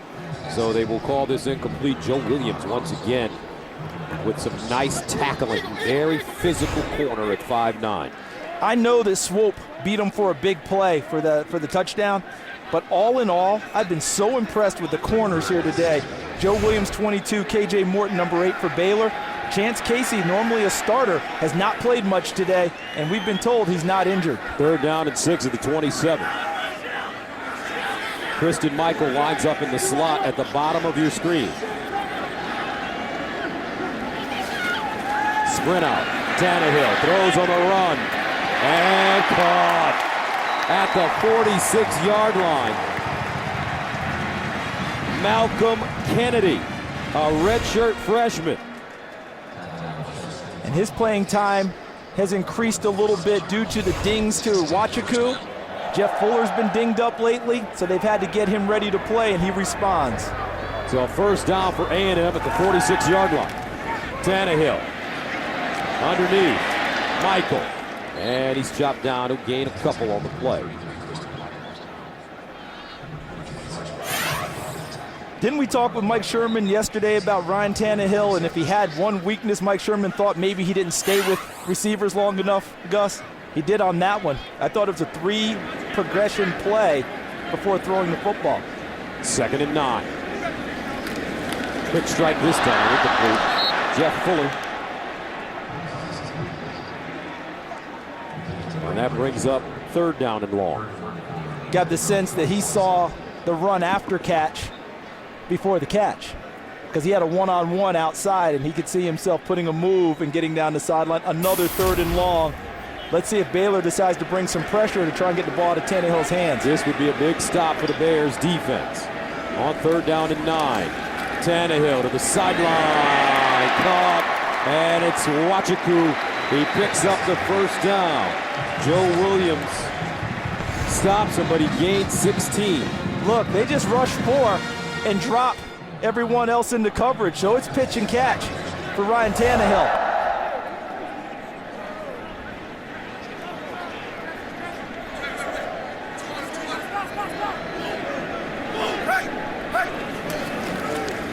They run the reverse. Wachaku. And Wachaku with speed almost pops it. And Charles, I tell you what, the more I watch Texas A&M offensively, the more I see Ryan Tannehill and Landry Jones looking similar. So many different ways, both accurate with the football, full command of their offense. Whatever throw you need, they can make it. Good job reading defenses. Only Tannehill is the better athlete because he can run it like this as he lowers his shoulder and gets to the 25. What do you think, Coach, when you watch A&M and you think about some of the things that Oklahoma likes to do offensively? I think it's a good match right there, Gus, but Tannehill is much more athletic than Landry Jones. His ability to extend plays and really get first down with his feet is much greater than Landry Jones. 2nd down and 7 at the 25. And the handoff, Michael looking for a block. Oh, Michael crunched Elliott Coffey, the senior. Textbook. Watch. And you heard Elliott Coffey inside out, scraping from the linebacker position and lowering the boom. 3rd down, 7 at the 25. Tannehill over the middle, caught again. Swope. He has been huge in this game. A 14-yard pickup. Mike Hicks gets it. Look at the time that he's going to get. The pocket's going to form, and he's able to just step up, plenty of time to deliver, and Ryan Swope gets the defender on his back and completes the play. Well, first down at the Baylor 11-yard line. Opening drive of the second half for A&M. And the running play as Michael is stopped by Coffey. But I tell you what, this offensive line is doing a terrific job not only protecting Ryan Tannehill, but also run blocking. And not a single senior on the offensive line. Only 3 sacks allowed this season. They came into the game plus 18. 21 sacks for their defense, only 3 given up. Second down and 7 to the 8. Michael cuts it back up and will get to the 5. As Chadwick is there to bring him down.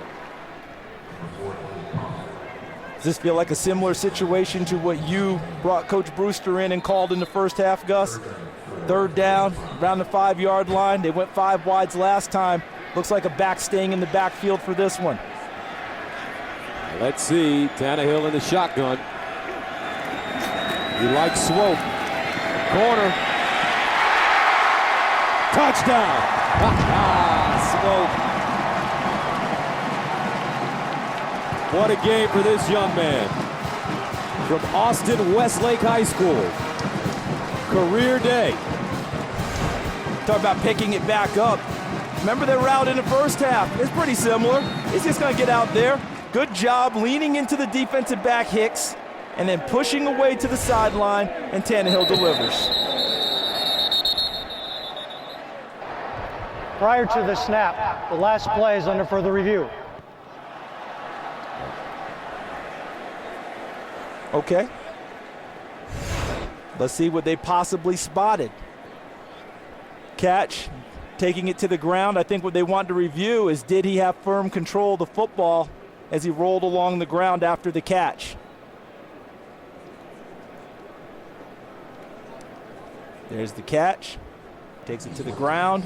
Arms are underneath the football. He rolls over. This will be a touchdown. I don't see how this can be overruled since it was called touchdown on the field. What a day, though, if this touchdown stands. Swope, 9 catches, 133 yards, and 3 touchdowns. And this A&M offense really clicking. Putting it all together. I talked to, in the beginning of the game that they would run the ball more, After 65%. Review, the ruling on the field is confirmed. Touchdown. But the way Tannehill is connected with Ryan Swope, with tying a school record for 3 touchdown catches in 1 game, no reason to change anything.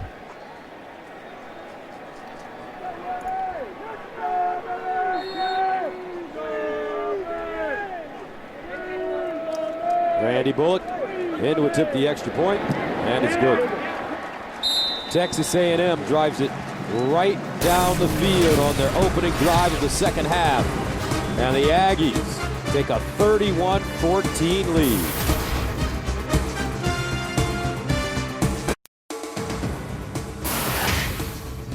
Fox College Football is presented by Geico. 15 minutes could save you 15% or more on car insurance. And by the new 2011 Jeep Grand Cherokee.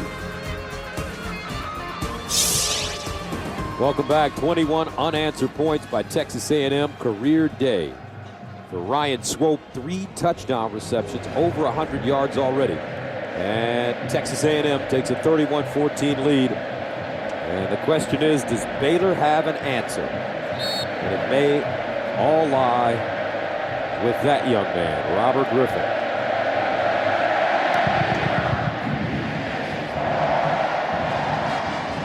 From the 5-yard line, Goodley. And Goodley with a big hole. Goodley all the way down to the Texas A&M 44-yard line. That's a 50-yard return. And that's how you open the door to hope with a team. You've got them down 31-14. You're mashing them. You're feeling good. And you let them have a big play in special teams and put them in excellent field position with one of the better quarterbacks in the country. Antoine Goodley, the redshirt freshman from Midland. Now can Robert Griffin take advantage? First down at the 46. They hand it off. Ganaway trying to get around the corner. Number 24, Terry. And he gets to the 42 as Howard Matthews chops him down. That's +3. And do you think that anyone who's wearing maroon and white in this stadium is relaxing with the way the season has gone for Texas A&M, having seen 18 and 17-point leads at the half evaporate? Not a bit. Not with this guy playing quarterback. Second down at 7. Play action. Griffin wide open. Touchdown. Tevin Reese. 43 yards. Partner.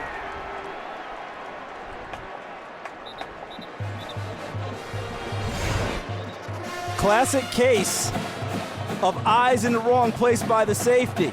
Watch. Safety moves up. Coverage totally blown. I think we're going to have a flag at the end of it for a celebration penalty against Baylor. See that? To the crowd, so they'll call a taunting foul against Baylor, I'm assuming. That's Touchdown the flag. is good. Unsportsmanlike conduct on the offense, number 16. That 15-yard penalty will be enforced on the kickoff. And I never understand why kids do stuff like that. They're losing. Losing. 31-20. And now you hurt your team. And when you played, partner, you go celebrate with your team, right? You never really get in trouble celebrating with your team. But when you celebrate individually and call attention to yourself, you're likely going to get a flag. And that one, as you said, you're losing already. You're still losing. Yeah, nice play, but you're still down. I've never understood somebody trash talking when you're losing. 31-21, Texas A&M. 9:57 to go in the third.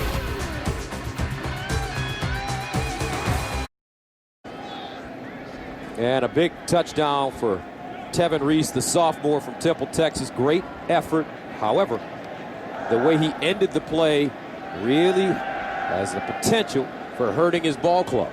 They're going to kick off from their own 15-yard line. So right now, field position comes into play with a Texas A&M offense that had just scored 21 unanswered points.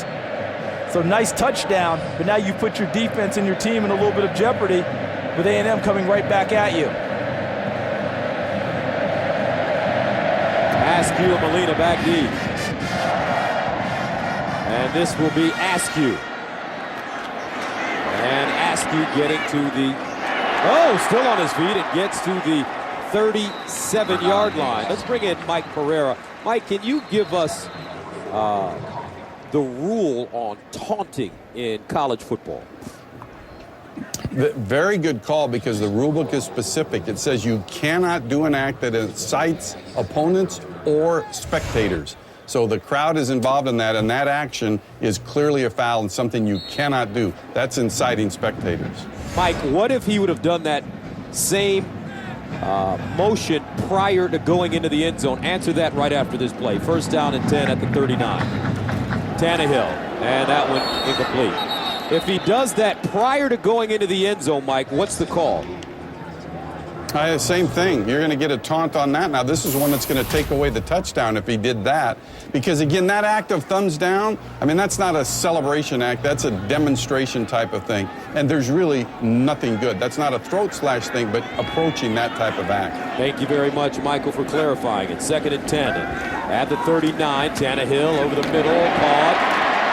Inside Baylor territory, Jeff Fuller gains 15. I like the questions you asked Mike Pereira, Gus, because we saw that last week nationally with LSU when their punter off of a fake punt was going into the end zone and looked like he celebrated early, and they called the penalty and wiped away the points.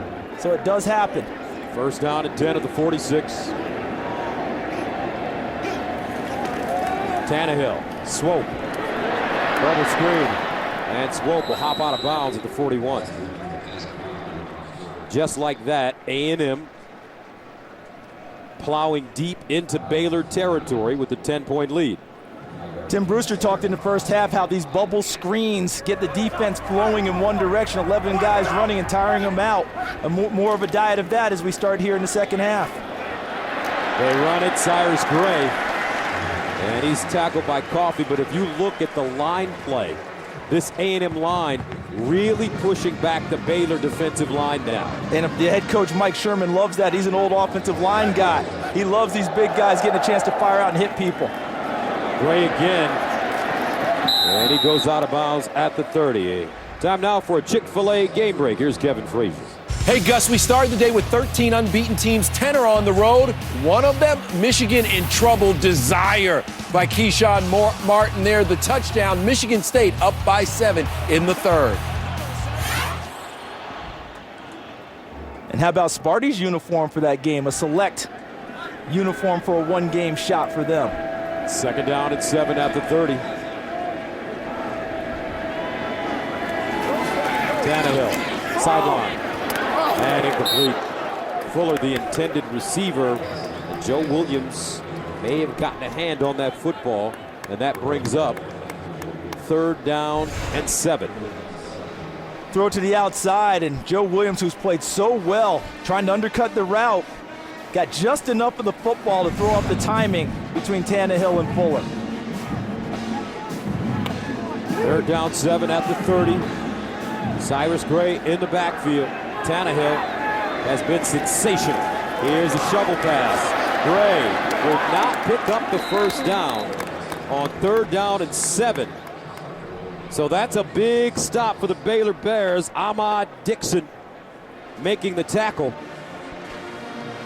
It's a huge tackle because as the play started, I'm looking at the box where normally you're counting 6, 7, 8 players in it. There were really 4, maybe 5. And they tried to run inside, and a nice tackle by Dixon stopped it. Randy Bullock will attempt one from 47 yards away.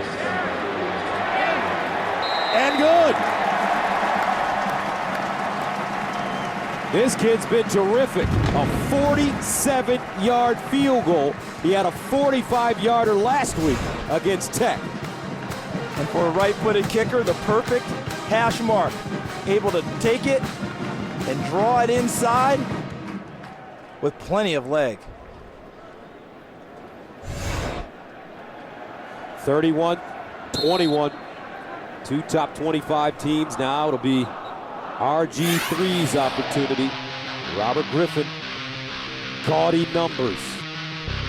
And really, seeing him under pressure is going to be key now. I love that one. Political science degree in 3 years. You mentioned earlier the Big 12 champion in the 400-meter hurdles as a freshman, finished 3rd in the NCAAs that year. He's got the total package, and it's hard to believe he's an even better person than he is a football player, but he is. 34-21 our score.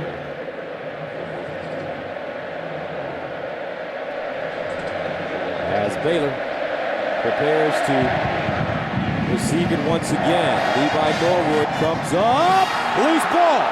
And the Bears jump on it. Some miscommunication on that medium-ranged kick. And this is Jordan Niver combining with Levi Norwood. Colliding with Levi Norwood. We're in baseball playoffs. So whose play is that? It's the player coming in, approaching the ball, not the player retreating. So a center fielder would have called off a shortstop and made that play. That's the analogy on that one. The guy deep has to make the call and take the football. Robert Griffin, 18 of 24, 266, 3 touchdowns, no picks. 1st down from the 22. Demontre Moore blitzing.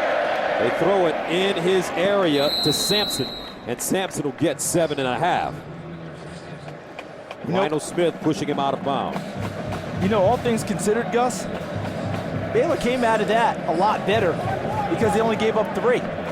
They did a nice job defensively helping keep their offense in the game. If they give up 7 there, that's a much bigger problem. 2nd down and 4. Griffin winding up to the sideline. Big time throw. Terrence Williams with the catch. Charles, did he throw that one from hash to sideline? He certainly did. And on a line, on a rope. Look at this. I mean, you talk about still throwing that at shoulder level all the way across field. I don't think there should be any questions about the arm on Robert Griffin. 1st down and 10 at the 36. Here comes a blitz again. Griffin runs it and goes nowhere. He's slung down. And he'll take a loss. Demontre Moore has been all over the field this afternoon. Playing with more and more confidence as he goes along. A high school hoop star who's still raw in football. 5.5 sacks last year, playing better and better. Now we're second and long. Do you spy Robert Griffin with Sean Porter, number 10, and try and keep him in the backfield? They need 12 yards on second down. Griffin steps up, now bounces out, throws on the run, and out of bounds. Third down and 12. Now here's the opportunity. The right to rush the passer, but make sure you do it with discipline, because if he gets a crease, I'm talking about Robert Griffin, he can take off and go. And there's Tim DeRuiter, the defensive coordinator.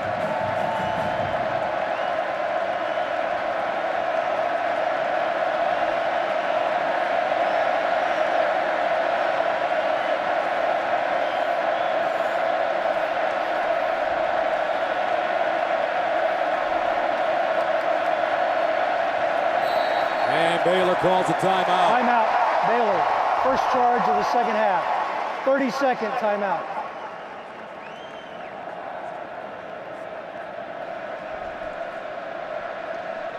As Baylor was up on the line of scrimmage looking for the play call, I know you saw it, Gus, Texas A&M running around, changing coverages themselves, checking out of a defense into another one. The cat and mouse here is beautiful. Watch. Robert Griffin. Now look at the defense of Texas A&M, okay? He looks to the sideline. Now they're changing, okay? Here comes the linebacker running inside, changing, letting everyone know. That's Jonathan Stewart, number 11. Now they look, don't like what they see. That's a momentum play for Texas A&M without anything being run.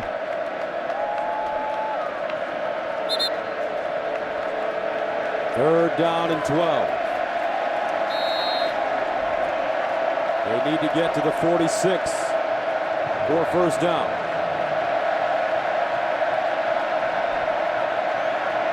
Porter's right in the middle. Now he's spying. Griffin across his body, caught at midfield. What a job by Terrence Williams. So on 3rd and 12, they get 16. Terrence Williams, we've called his name early and often this afternoon. He's really stepped up, hasn't he? Helping out Kendall Wright on the outside. First down, Williams. 8 catches on the afternoon.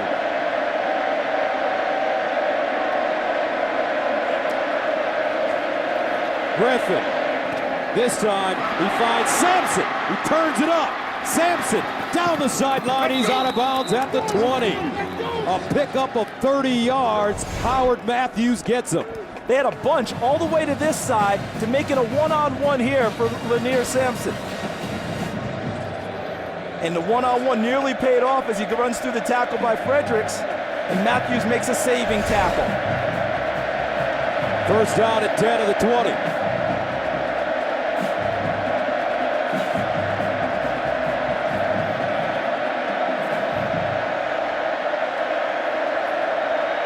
The Texas A&M defensive line doing some heavy breathing, folks. Griffin will run it. And they close down on him at the 16.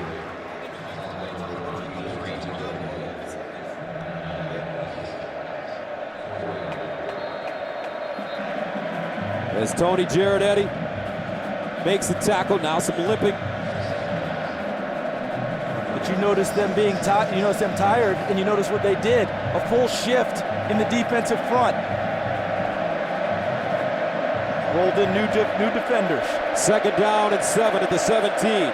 Glasgow Martin checks in. He's in the backfield with Griffin. Griffin, quick strike over the middle, incomplete. Tevin Reese, that one zipping right through his hands. That was a full-on heater there without him even stepping into it. And they rise to their feet at Kyle Field. Third down, 7 at the 17. Baylor needs to go to the 10. Empty backfield for RG3. Underneath, caught by his tight end, first down. Niver. understands where pressure's coming from. Porter coming off the edge and just dumps it right into the spot vacated before the inside linebacker Stewart can get there and picks up the first down. Nice understanding of where pressure's coming and how to defeat it. First down and goal of the 9 now. Terrence Ganaway back in the game at a running back, number 24.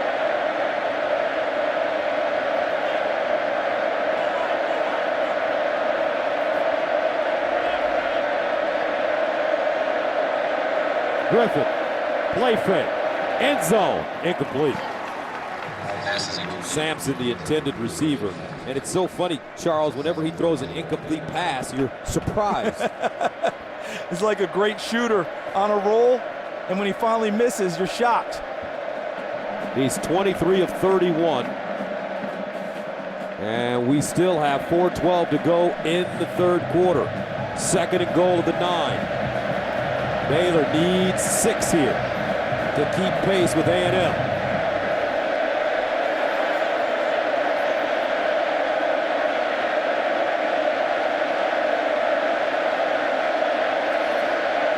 A&M showing blitz. Griffin running, pumping, and he gets out of bounds. Close to the 4-yard line. There's a flag on the far side of the field at the 10. Watch the pressure coming from this side. Offside on the defense, number 10. Half the distance to the goal. Second down.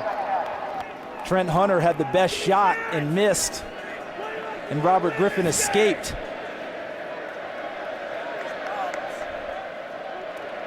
Shaw Porter called for the offside penalty.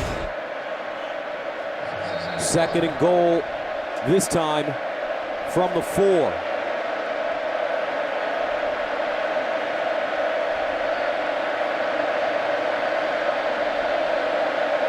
Griffin hands it off. Ganaway, touchdown Bears. 5 yards. So Robert Griffin orchestrates a drive capped off by some tackle-to-tackle running. The big guys finally get a chance to shine on a running play. They've struggled running it all game, but not on that play. A nice down block by Ivory Wade, number 78, helped create the hole for Terrence Ganaway. Aaron Jones coming in to attempt the extra point. It's good. 3:50 to play, third quarter. 34-28, Texas A&M.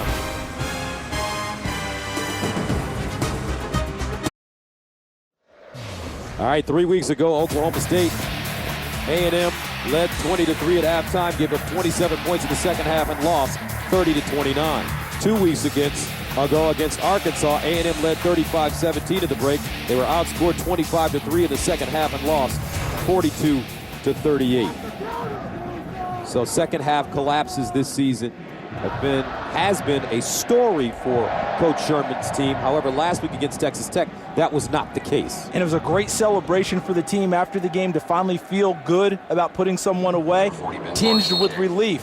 But with the pressure Baylor puts on you offensively, no one is going to relax in this stadium as this game winds down. Today, A&M led by 17, 31-14. Now we have a one-possession football game. And A&M will get it at the 20-yard line. Time now for Chick-fil-A game break. Here's Kevin Frazier.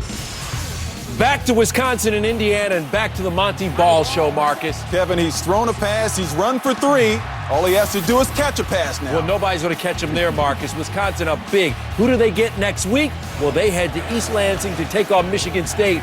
And how are the Spartans doing right now to get Michigan? Well, another touchdown, 21-7 your score. Spartans up over the Wolverines.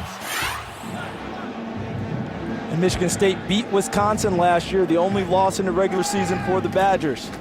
They hand the ball off on first down. Michael running the football. Christian Michael, such a tough, well-balanced runner. Hey, you want to play safety? You want to be a DB? You want to be a linebacker? Look at that miss. Then you got to take that. And then you're going to ride him down. What do they say about those plays? The lucky ones fall off. Second down and 2 at the 28. Tannehill running. And Tannehill, he'll pick up the first down. 17, Ryan Tannehill. As he crosses the 30, gets up to the 32. Thing about Tannehill, he seeks out contact. He doesn't have the quarterback's mentality.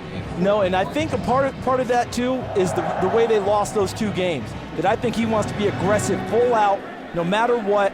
No more just running out of bounds and trying to protect the lead. He wants to extend it. First down and 10 at the 32.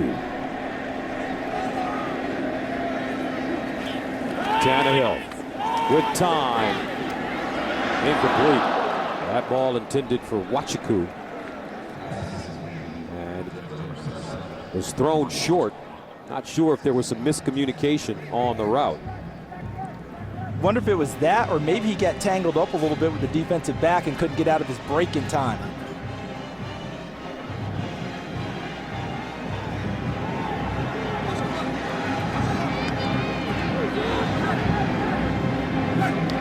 Second and 10. Tannehill over the middle. Oh, Swope again! Breakaway speed! What a day! Touchdown A&M! 68 yards!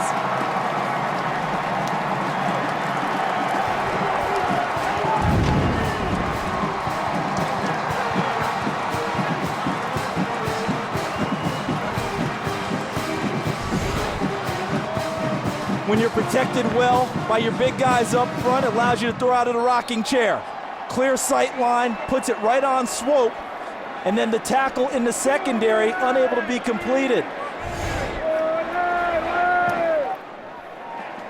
Extra point up and good, so A&M responds. 11 catches, 206 yards receiving, and 4 touchdowns, a school record for Ryan Swope. Look at that passing lane. And then in the secondary, normally a sure tackler, Mike Hicks, not able to get Swope down on the spot. Remember last week going into the game, roughly half of his yards, Ryan Swope's, were yards after catch. Another example. And this kid has been an athlete since very early on in his development, playing a little bit of everything. Look at his golf swing there. What a finish, huh? He's got those sharp elbows. Get up and also run that football. Catch it as well. What a day. What a day. See, we see the high school running back at the end of catches, don't we? When he catches the football, he turns into a running back after the catch. And as you mentioned, he struggled a little bit last week, but he's more than rebounded from those struggles of a week ago. His mom, Louise, sending us those pictures. Thank you, Mom. Your baby boy is doing it big today. 41-28, A&M. Baylor will start Goodley inside his own 5, and he's knocked backwards. Will not get to the 20. Both these defenses have to be tired, Coach Brewster. Yeah, they absolutely are, Gus. I'll tell you what, and again, explosive plays determine wins.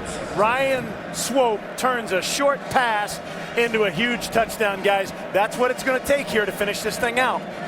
A lot of time left in this game. 2:38 to go. We're only in the third quarter. Swope had to get a little oxygen on the sideline.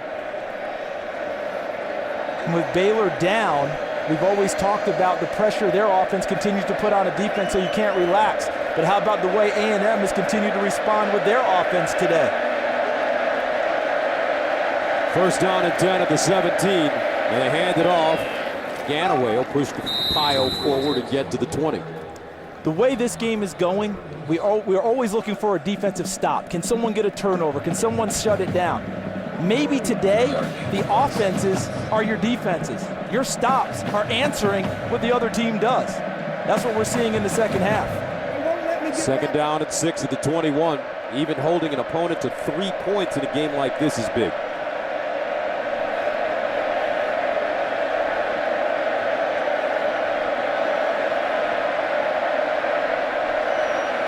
Griffin, play fake, sideline, and another reception by Kendall Wright, and he'll pick up a first down.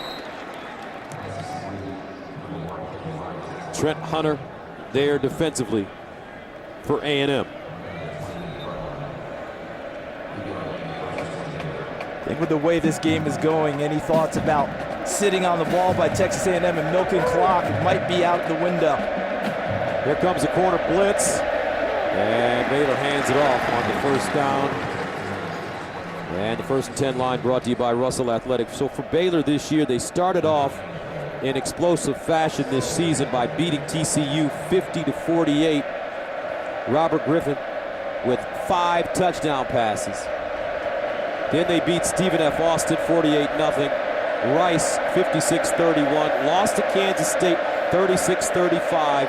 Beat Iowa State last week 49-26. Griffin and sacked. Great pressure. Terrific job, Jonathan Stewart, the middle linebacker, and that's the 3rd time Griffin has been sacked today. And what he needs is an assist from the guys here, because Stewart's going to get the sack, but watch the pressure inside. See, Spencer Neely forced Griffin to step up right into the arms of Jonathan Stewart. 3rd down, 16 at the 22. They need to go to the 38 for a 1st down. Trips at the bottom of your screen. Griffin looks that way, steps up, buys time, caught right, 1st down Baylor. What a play. At the 40-yard line, on 3rd and 16, Baylor gets 19 yards. And the patience to stay with the play and throw it made it work, because if he decides to take off there, as brilliant as he is, it's harder to traverse with your legs to get that yardage. On that one, by pushing forward to the line of scrimmage, he forced the defense into a bad spot. 1st down, Griffin with the lane, throws, he's got a receiver! Oh, caught at the 5-yard line, Reese!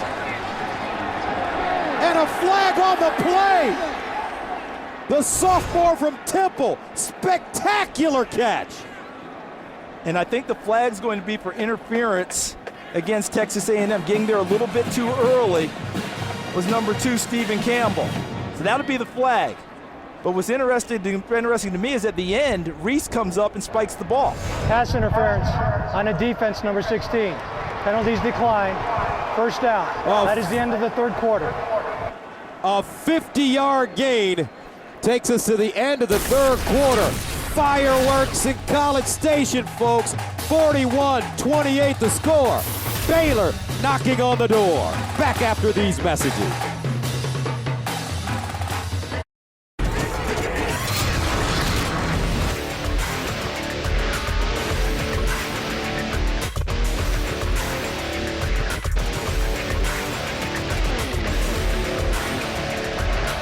The 108th meeting of the Battle of the Brazos. Texas A&M and Baylor, and what a game. Close to 90,000 in attendance. And sorry about that. Look at the end of this play, Gus. You remember what happened before with Tevin Reese with the penalty he got? Watch him get up. This is what I thought I saw. I thought I saw him slamming it down. I saw the motion. The ball came out of his hand early. I think he's fortunate it did. Last thing he needed was to finish that play and spike it on a defender. In this game, we've had 947 yards of offense, 9 touchdowns, and just 1 turnover. 1st down and goal of the 9-yard line for Robert Griffin III. Out of the gun, pump fake! He breaks a tackle and sacked again. Great pressure. Spencer Neely almost had him. DeMontre Moore will pick up his 2nd sack of the day. The inside pressure against a running quarterback is key. Watch how well Spencer Neely is playing. Look at him inside, continues to work, and he puts the initial pressure on Griffin. He breaks the first one, and Moore finally gets him down. 2nd down and goal of the 15. Ganaway in the backfield with Griffin. Griffin wants to run it, sprints out, turns the corner, gets to the 10, and out of bounds at the 5. Number 10, Robert Griffin, runs to the 4-yard line. He ran for 107 yards last week against Iowa State. He's a track star, 400-meter hurdle champion, wants to compete in the Olympics next year. Feels that he has the kind of times that can get him on the United States track team. Third down goal at the 4. Griffin hands it off. And Ganaway will not pick it up. So now it brings up 4th down, and it looks like Baylor wants to go for it. I think they would feel like kicking a field goal here would still leave it as a 2-possession game and would feel like they're down a break, like a tennis term. They need to keep pace. That's why I think they'll go for it.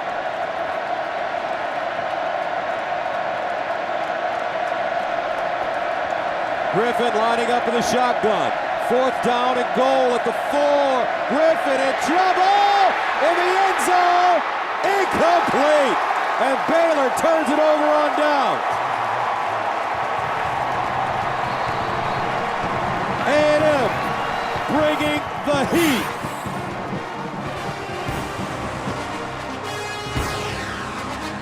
Trent Hunter, 41-28.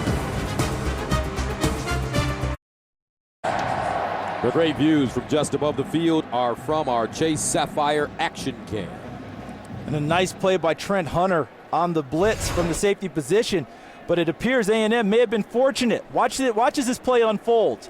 Hunter's got him in trouble in the back. But look at there, Garrick Williams has jersey on Niver, the tight end, and then at the end of the play, Niver mistimes his jump. They had an opportunity, unable to complete it. So instead, A&M gets the ball at their own 4-yard line. And here's an opportunity for the Aggies, even with 13 minutes to go, to put together a drive to rip the heart out of this Baylor defense. 1st down and 10 at the 4.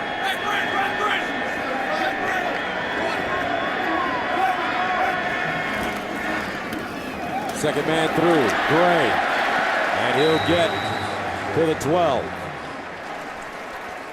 And this is challenge time, as you threw out there for this offensive line and tight ends for Texas A&M. They just blocked an 8-man front and picked up really nice yardage on a 1st down run. 7-yard gain, 2nd and 3 at the 11. Look at the box in here. Look at all the congestion in here from Baylor. Out of the offset eye, Gray. And this time he's gobbled up in the backfield. Great job by Tracy Robertson, the senior from Houston, out of Lamar.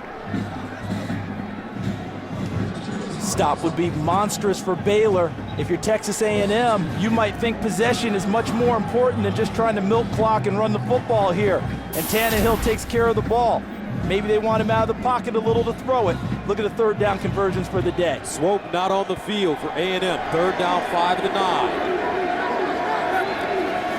Tannehill, play fake. Tannehill, sideline, caught. Fuller turns it up, gets a block at the 30. 1st down, Aggies. At the 35. On 3rd and 5, they get 26. Number 8, Fuller, to the wide side of your screen. Pushes the corner back, comes back to that nice comeback route. A beautiful throw by Tannehill. Now watch at the end. He feels the pressure from inside. He knows Coffey's coming inside, covers up the football, and finishes the play. 1st down. 35-yard line for Tannehill, who's been spectacular this afternoon. Gray. And let's go to Los Angeles for Chick-fil-A game break. Gus, Michigan making a comeback. Denard Robinson to Roy Roundtree. He's a bad... Shut your mouth. I'm just talking about Michigan, Marcus. That's all. 21-14, Spartans up over the Wolverines. Gus? All right, Kevin, a little John Shaft action going on in Los Angeles. 2nd down and 7 at the 38. And Tannehill runs it. Tannehill! And he'll get to midfield. Former wide receiver who had 55 catches in 2008. Can pick him up and put him down. Look here. You want to see great tackle play? Luke Jokel. Look at that. Just dominates his guy. And look at him. He's still locked up downfield, pushing his man. A sophomore with the potential vast, along with Jake Matthews, the tackle on the other side, another sophomore. First down and 10 to the 48. Gray. And Gray will get inside Baylor territory.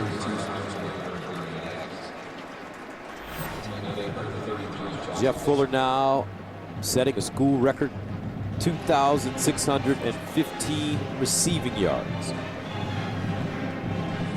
Terrence Murphy's record, 2,600. He already holds the record for most touchdowns as a wide receiver, 30 in his career, making his father, the former 49er, Jeff Fuller, awfully proud. Second down and 5 of the 47. Tannehill setting up deep in the pocket, looking for it all! Touchdown! Wachiku! 47 yards!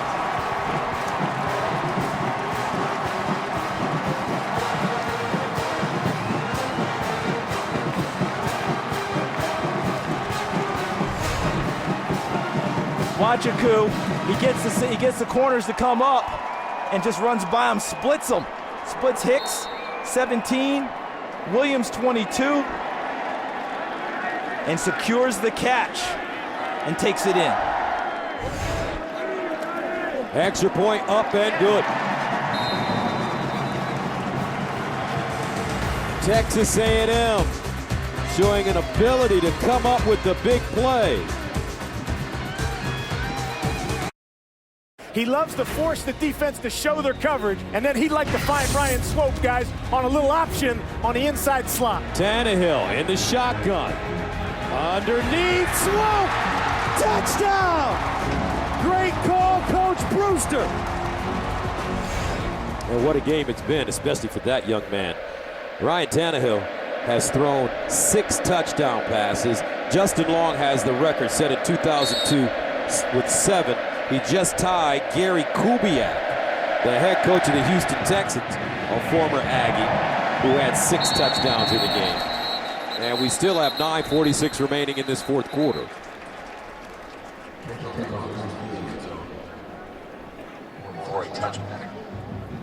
We're still not at relaxation stage either for Texas A&M. The difference in this game, 2 stops. And one of the stops was after a 17-play drive, and they just missed a field goal. Talk about Baylor. Yeah.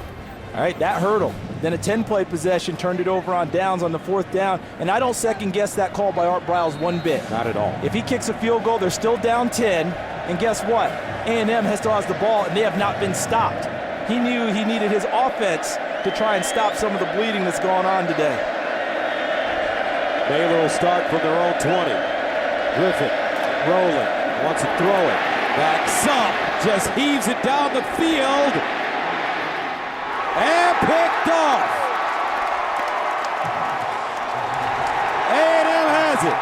Their first turnover since week 1 of the season. Only the 2nd interception of the season for Griffin. And I believe this is the first frustration throw that I've seen Robert Griffin make. He just heaved this thing up and hoped his receiver could make a play into double coverage. Dustin Harris. And Dustin Harris comes down with the football, and Trent Hunter, number 1, is also there. What Baylor would want to argue is simultaneous possession, and if you have that, that goes to the offense. But it appears to me that Dustin Hunter has the ball. Excuse me, Dustin Harris. Dustin Harris has been playing some major football lately, folks. Last week he blocked. The ball was intercepted by Texas A&M. First down, Texas A&M. So Harris picks up the interception. Last week he blocked a field goal that was returned by Terrence Frederick, 63 yards for a touchdown. Now he comes up with a pick here with 9:35 to play.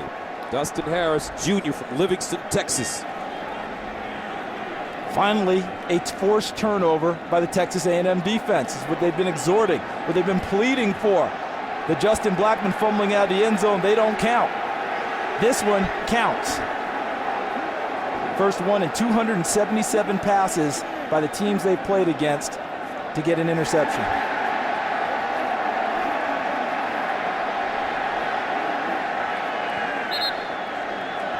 So Ryan Tannehill and the Aggies offense take over at the 34-yard line. Remember, this could be the final meeting between these two rivals, with A&M heading into the SEC next year. They run the football.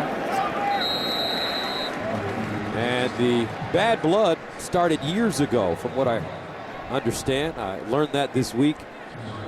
Years ago, when Texas A&M was a all-male school, they would travel 90 miles to Baylor and date Baylor girls, and I don't think that the Baylor guys took too kindly to that. You don't come on our turf and date our young ladies.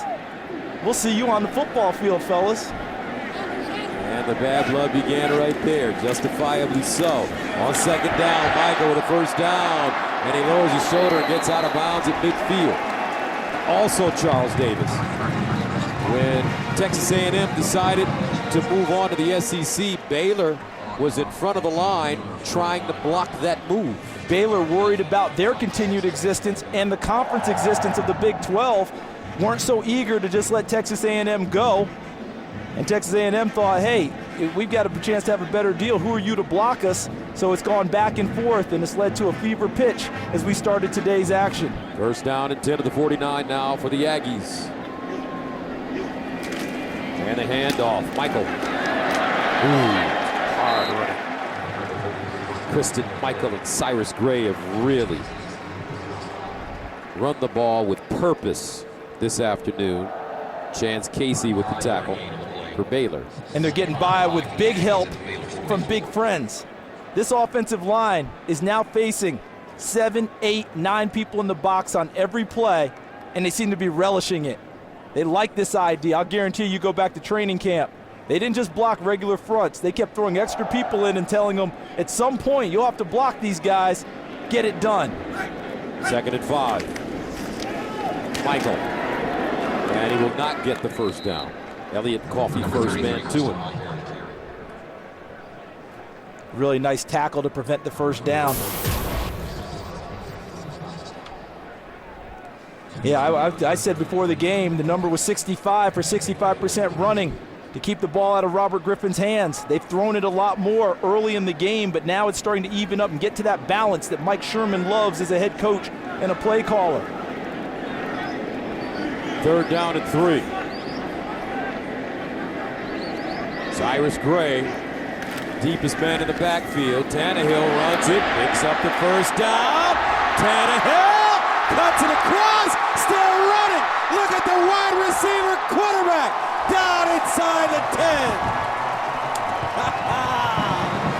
This kid can play the game.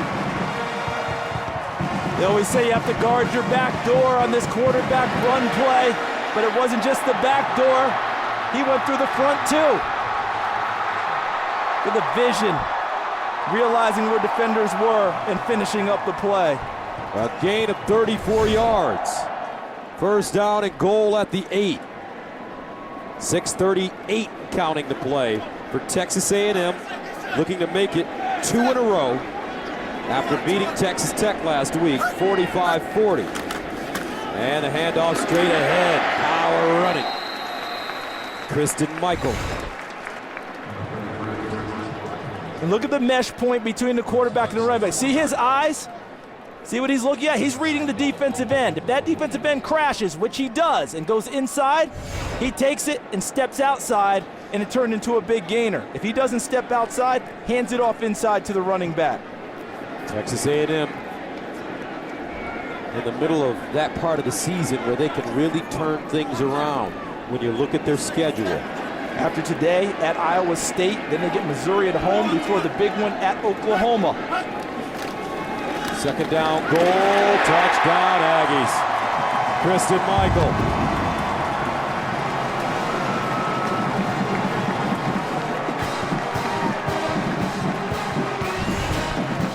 This is just a man's run right here. I'm not even going to draw anything. Just watch and enjoy offensive line play and determined running from a running back.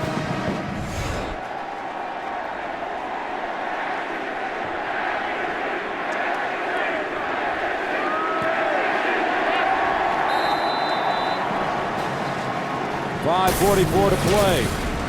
Fourth quarter, A&M up big now, 55-28. Tomorrow on the Fox NFL Sunday pregame show, Jimmy evaluates the Detroit Lions and San Francisco 49ers. Pam sits down with undefeated Pack, and the guys bring all the in-depth analysis tomorrow at noon Eastern, 9 a.m. Pacific, only on Fox. As you take a look at the scoring drive, Michael over 100 yards rushing now. All 7 plays on the drive, runs.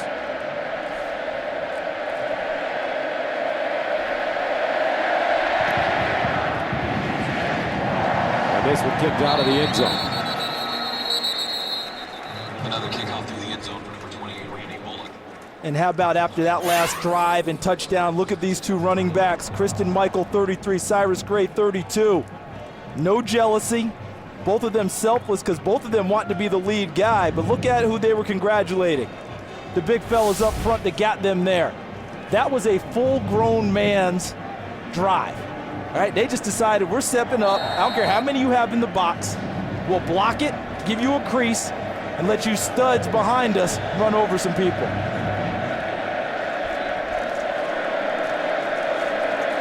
First and 10 line brought to you by Russell Athletic from the 20.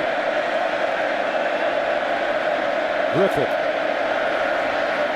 checks it down to Ganaway out of the backfield. And Ganaway runs out of bounds after picking up the first down. For Baylor, their schedule after this game with Texas A&M, Oklahoma State next week, followed by Missouri, Kansas, Oklahoma, and Texas Tech. And this is Wright with the catch, crosses field, and dives forward, picks up another first down. Flag on the play, though. Holding on the offense, number 79. 10-yard penalty, first down. That's Robert T. Griffin. No relation. He'll be the right guard. Excuse me.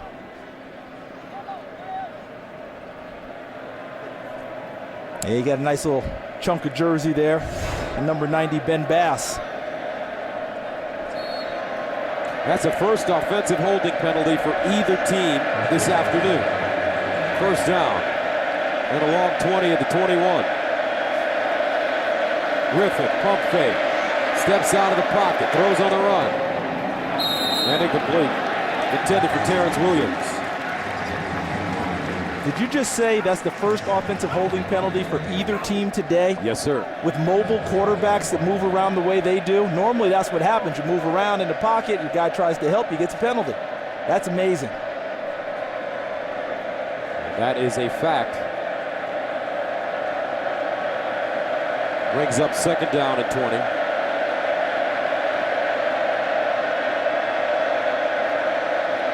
Griffin, far side, and the catch is made by Lanier Sampson. And let's bring in Coach Brewster. Gus, right now, Art Briles has got to think about taking care of his defense. His defense has given up 651 yards total offense. He's got to run the ball here. Not going to win this game. Let's chew the clock and let's get out of here. 55-28. Griffin. And he's dropped. Beautiful open field tackle by Sean Porter. And that will be, he will be credited with the sack, 5th sack of the day for Texas A&M.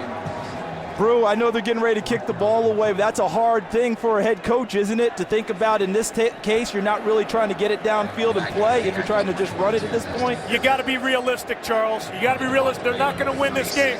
Right now, his defense is demoralized. If he gives up 700 yards total offense, how are they going to look in the mirror? So the Bears send it away. Dustin Harris back deep from the 34. Dustin Harris will get to the 42-yard line before being dropped. A 40-yard punt, an 8-yard return, and a flag on the play on the far side.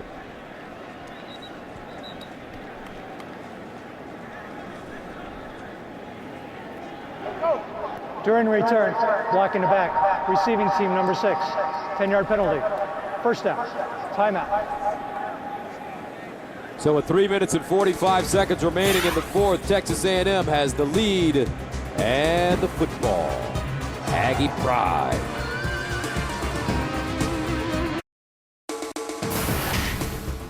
Fox College Football is presented by Russell Athletic, who reminds you that together we are.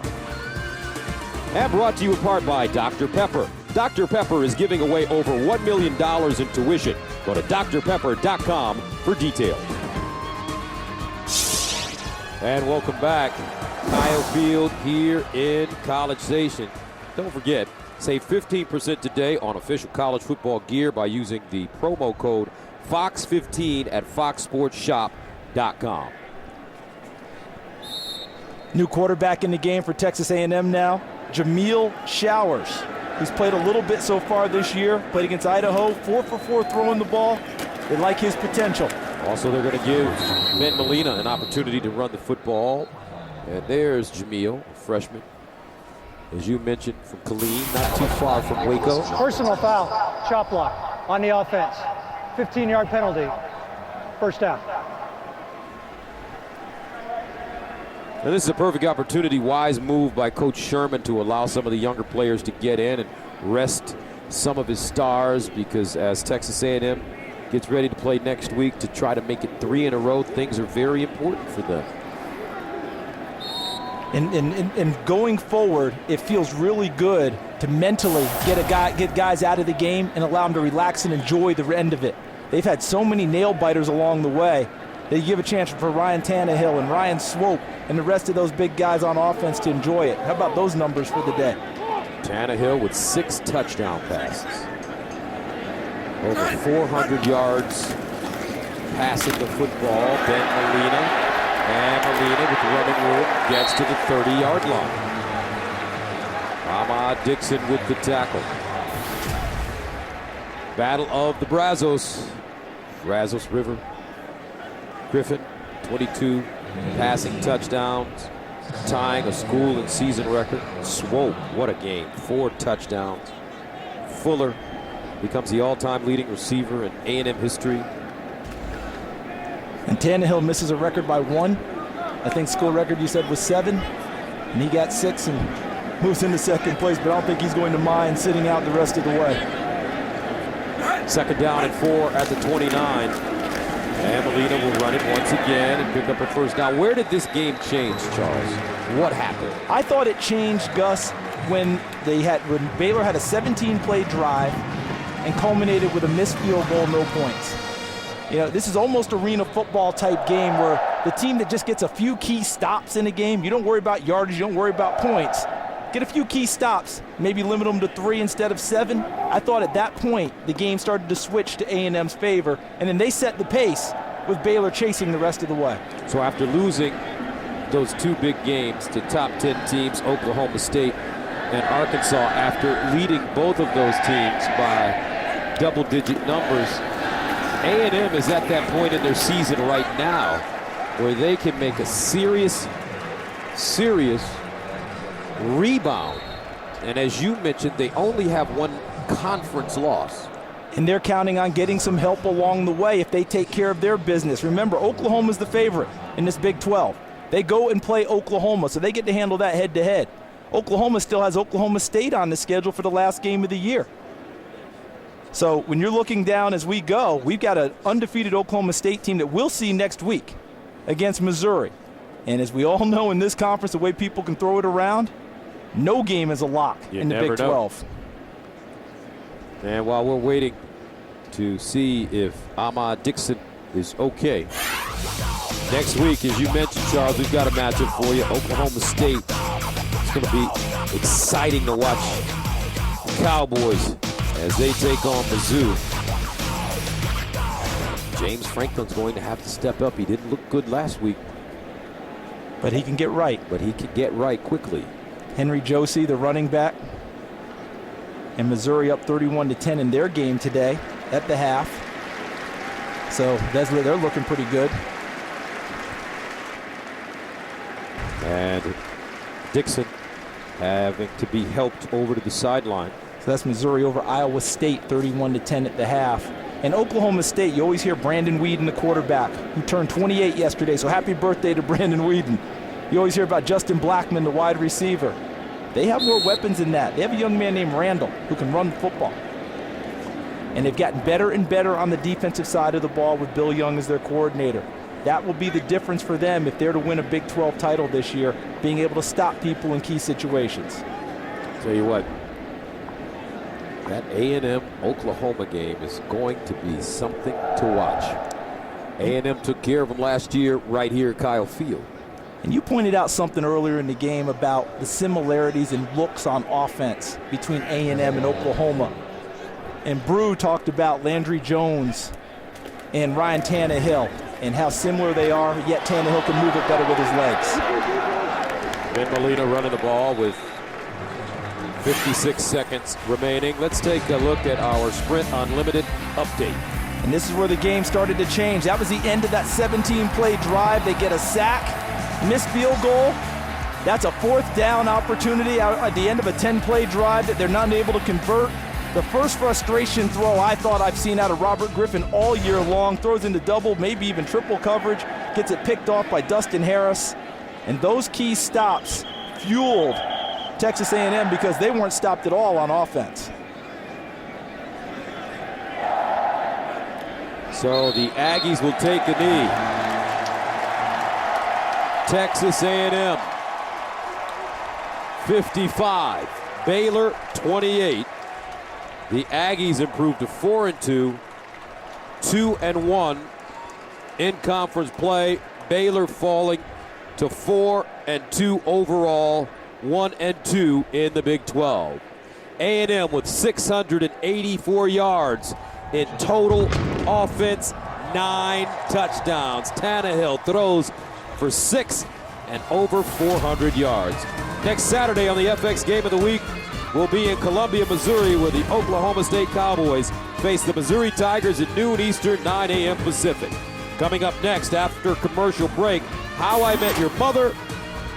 For Charles Davis, Tim Brewster, and our entire crew, I'm Gus Johnson saying so long from Kyle Field here in College Station, Texas. You've been watching college football on FX.